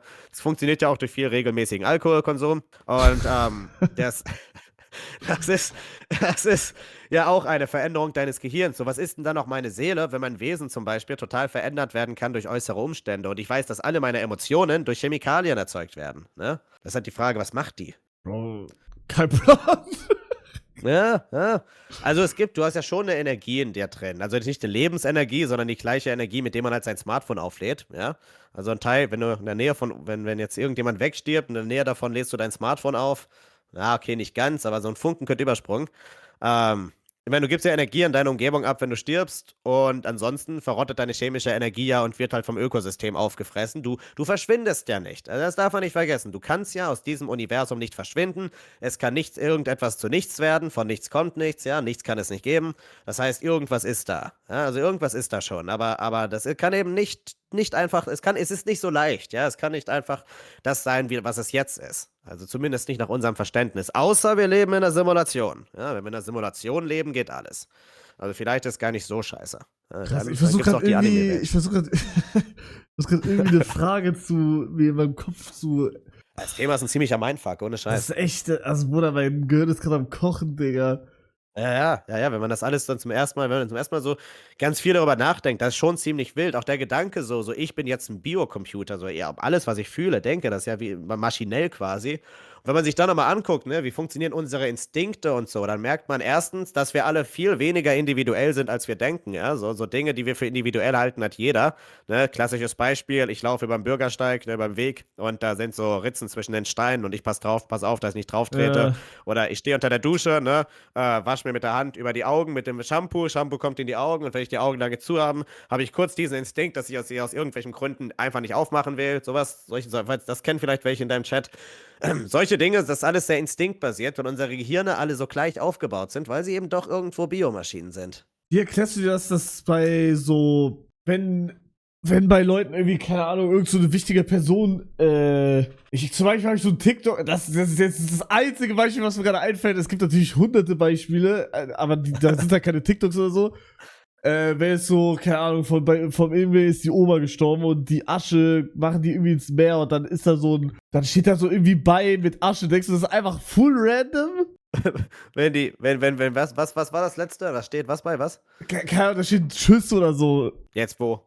Ja, achso, in der Wolke, wenn die Asche ausstrahlen ja, genau. Oder ein Herz oder sowas, keine Ahnung. 80% Chance, dass das KI ist, ja. Nee, das war davor, das war schon davor. Dann Zufall. Also es ist ja, man interpretiert ja auch viel in Formen rein. Es ist so eine Herzform, lässt sich leicht formen. Gut, wenn jetzt Tschüss am Himmel steht, da würde ich mir schon Gedanken machen, ja. Fair enough. Ansonsten Zufall, safe Zufall. Ich meine, wir wollen ja auch in vieles Dinge reininterpretieren. Wir wollen ja auch Signale bekommen. Ja. Man kann sich damit anfreunden, wie schon gesagt, wenn alles wieder von vorne passiert, dann werden Personen, wenn sie sterben, also dann werden sie ja das Leben nochmal wahrnehmen. Das heißt, du siehst die wieder, ja. Und die sehen dich jetzt wieder. Oder alternativ kannst du immer damit glücklich sein, von nichts kommt nichts, zu nichts geht nichts. Irgendetwas kommt danach. Ganz weg sind sie nicht. Und früher oder später, das nennt man den Poincare'schen Wiederkehrsatz, früher oder später muss sich alles im Universum irgendwann wiederholen. Also wenn dieses Universum tot ist, muss ein Folgeuniversum entstehen. Das kann ganz anders sein und dann wieder und wieder und wieder über Äonen, die praktisch unendlich lange sind. Unglaubliche Zeiträume. Und dann irgendwann muss rein zufällig wieder ein neues Universum entstehen, in dem wir wieder da sind. Einfach weil jedes dynamische System seinen sogenannten Anfangspunkt wieder erreichen muss. Was sagst du zu Leuten, die schon mal gesagt haben, die wären tot gewesen kurz? Gibt es, ja, du kannst ja kurz sterben, aber das ist etwas schade. Wir haben ja diese Erzählung dann, was sie danach gesehen haben.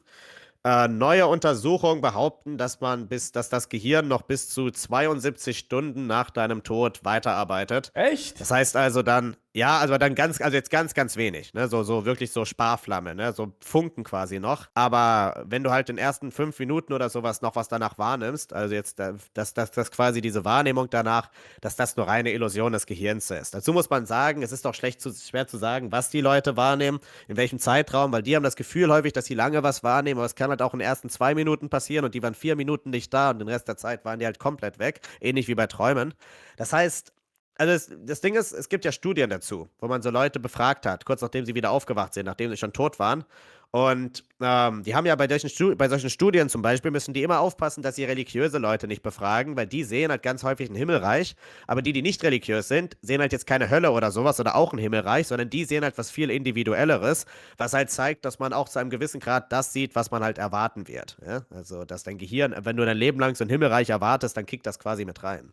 Ich habe meinen Schlüsselbein gebrochen, dann habe ich so Morphium bekommen und dann hatte ich da irgendwie kurz das Gefühl, dass ich so sterbe und dann hatte ich in meinem Kopf irgendwie so einen Tunnel gesehen und ganz am Ende des Tunnels waren meine Eltern. Ja, okay, genau. War das einfach ein Trip oder was war das? Ja, das ist ein Trip, dieses Licht am Ende des Tunnels. Also dein Gehirn lässt es sehr hell werden, wenn du stirbst. Da wird nicht dunkel, es wird hell. Und dann beruhigen sich deine Systeme. Wenn du voll auf Morphium bist, dann wirst du ja eh ruhiger. Und wenn deine Systeme, also wenn es keinen Ausweg gibt, dein Gehirn kämpft ja bis zuletzt. Weil wenn es gar keinen Ausweg gibt, dann gehst du in Ruhelage, wenn du stirbst. Dann gibst du quasi auf. Aber dafür musst du echt wirklich eigentlich am sicheren Ende sein oder halt voll auf Droge, ne? Das ist ein bisschen wie bei Batman eigentlich, wenn man drüber nachdenkt. Ist ja in den Batman-Filmen und Spielen immer so, dass in irgendeinem Batman-Film war das, dass er das weiße Licht gesehen hat mit seinen Eltern da. Das ist crazy. Hab ich nicht geguckt, keine Ahnung.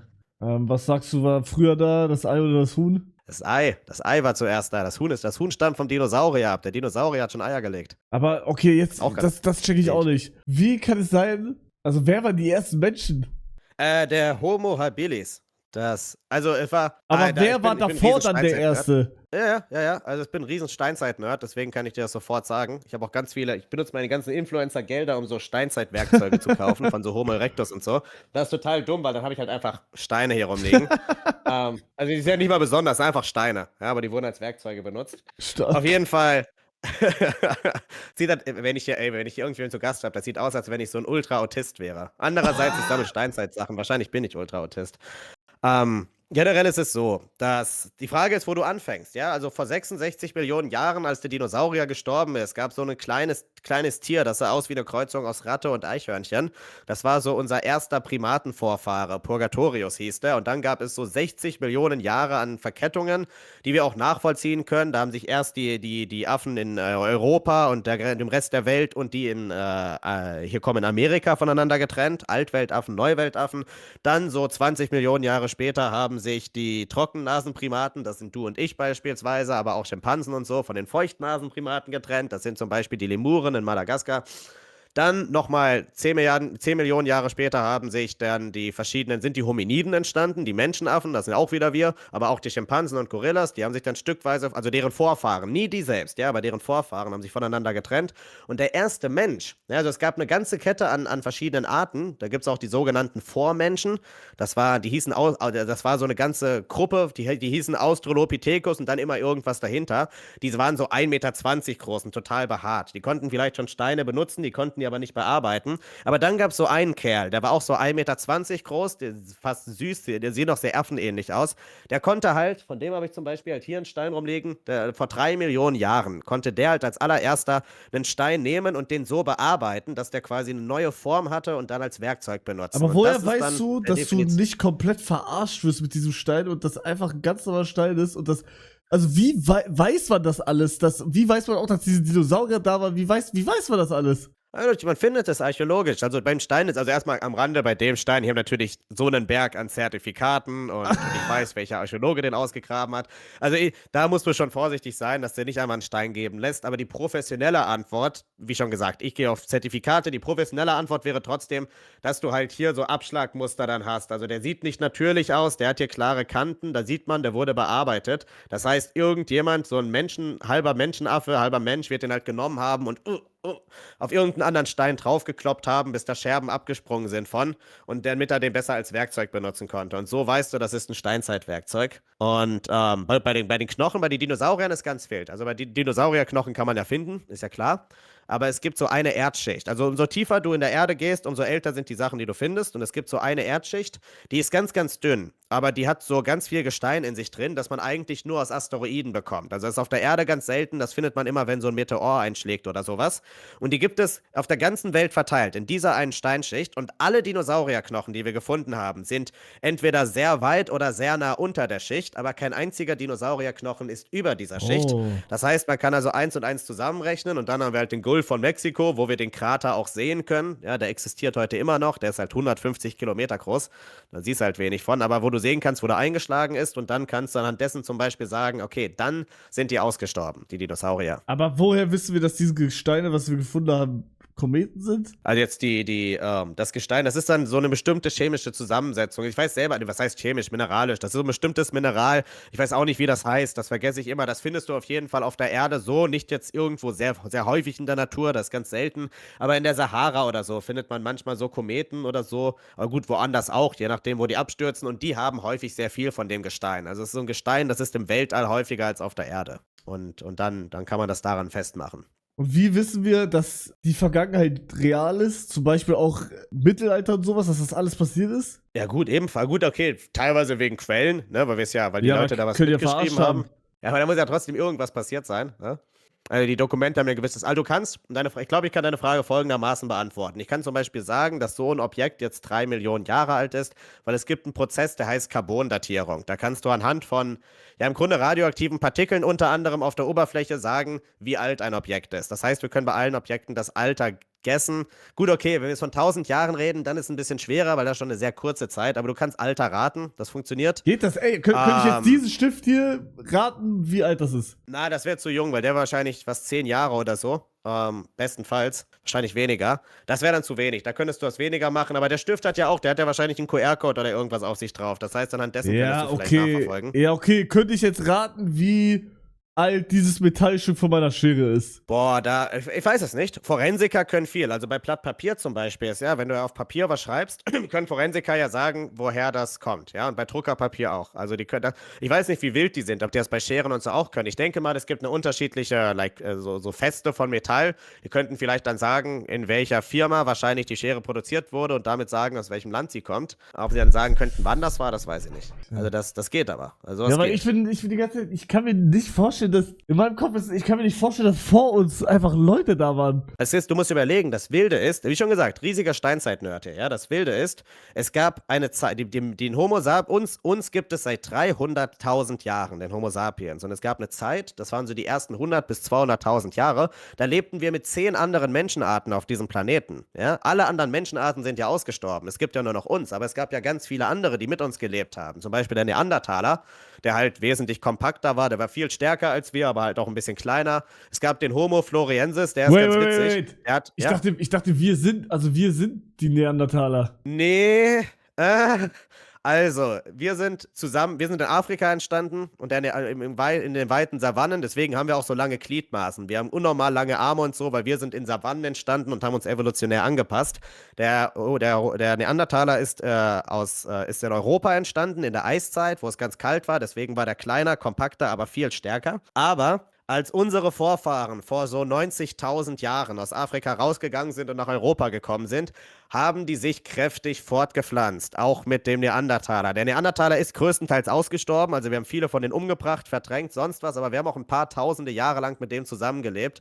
Und du und ich, wir haben heute ungefähr 3% Neandertaler-DNA. Wenn du aus Afrika kommst, hast du das nicht.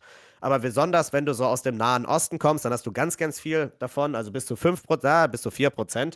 Aber wir haben so 3% Neandertaler-DNA. Also unsere Vorfahren waren welche, aber es sind nicht unsere direkten Vorfahren. Es ist eine andere Menschenart, die mit uns lebt. Also und es gibt auch ganz wilde. Unsere Main-Vorfahren kamen aus Afrika, oder was? Genau. Unsere Main-Vorfahren kamen aus Afrika, das war der Homo heidelbergensis. Heidelberg? Du kannst dir selber die Frage, Heidelbergensis, du kannst dir selber überlegen, wo der zuerst gefunden wurde. Also Heidelberg. Ja, also, ja, und der hat auch in Afrika gelebt. Aber das ist richtig, also es gibt, der ist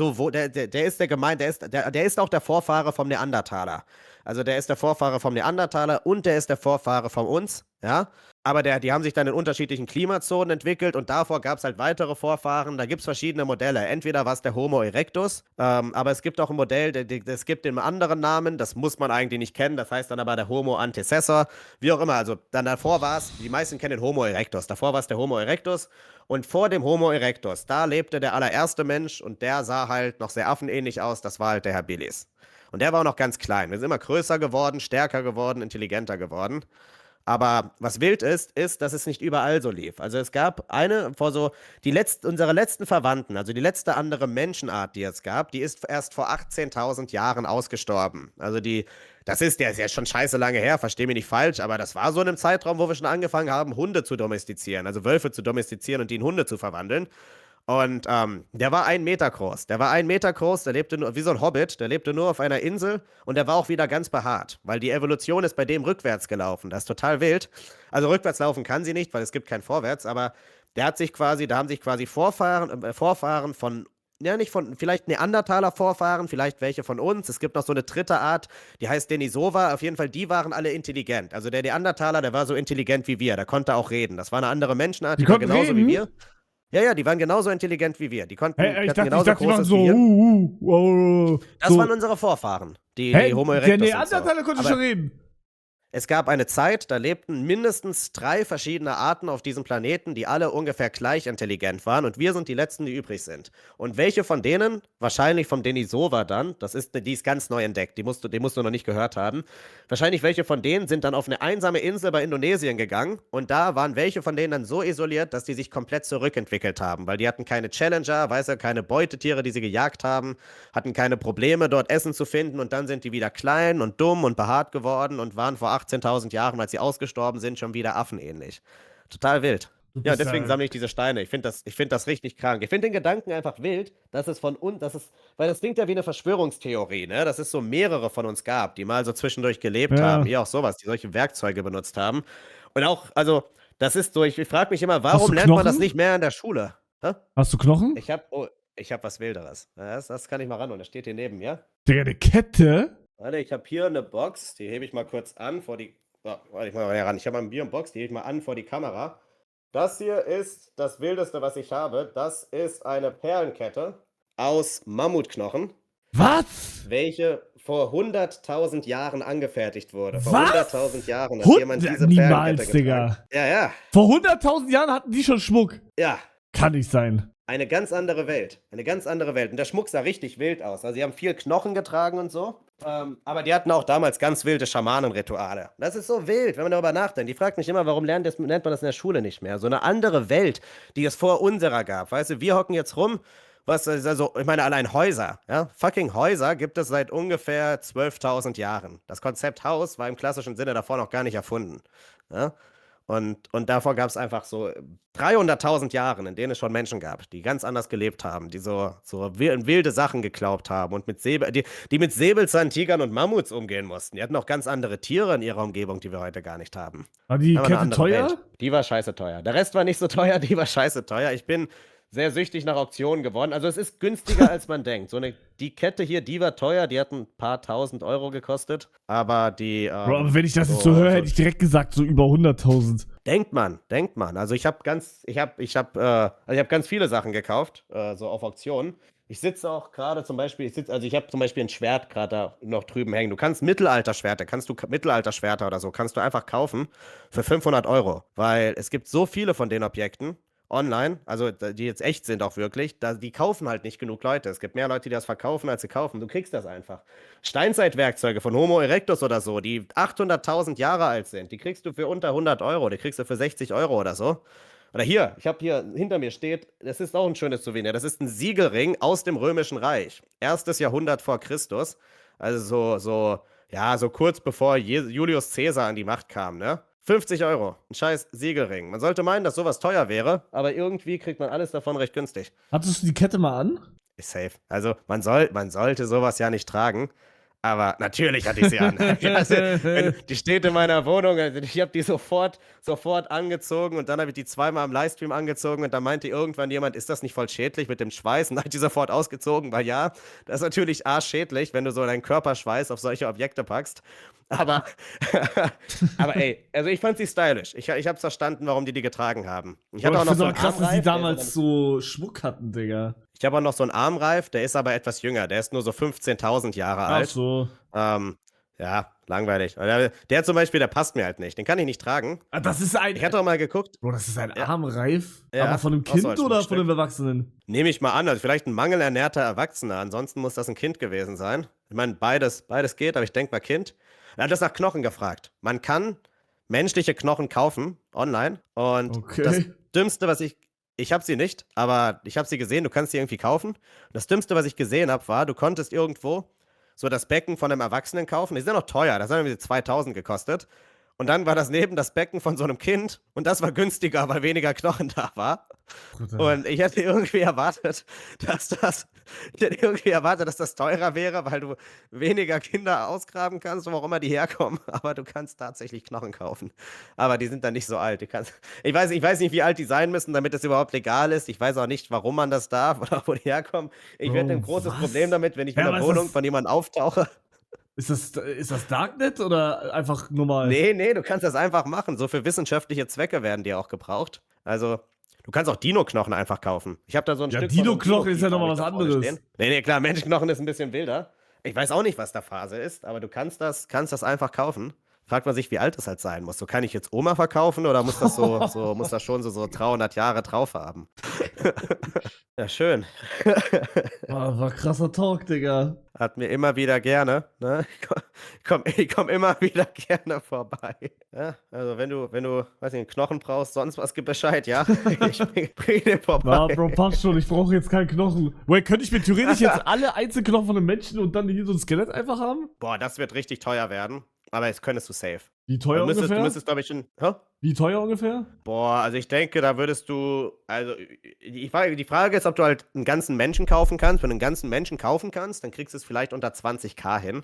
Ja, das geht ja noch. Aber das geht ja noch, genau, also man kann sagen. Ja, was ist der Mensch wert, ne? 20.000. Aber wenn du die einzeln kaufst, boah, ich glaube, das ist dann wie diese Sammelalben, wo wir so ein Modellbauauto, weißt du, wo du jede Woche ein neues Stück bekommst. Das geht dann voll überproportional in den Preis. Also ich denke, dann bezahlst du safe so 50.000 Euro dafür oder so. Ja, okay. Aber hey, ganzer Mensch, echter Mensch, nur bei dir. Aber dann wird das mit der Geburtenrate nichts mehr. Wenn die bei dir zu Hause auftauchen, du hast richtig Problem damit, ne? Es ist einfach nur eine schöne Referenz zu dem Thema. Ich habe das Thema, ich habe da regelmäßig Videos zu, deswegen ist das jetzt stuck in meinem Kopf, weil das gestern richtig Nachrichten war. Safe, muss. Wie viel? Auf jeden Fall. 3.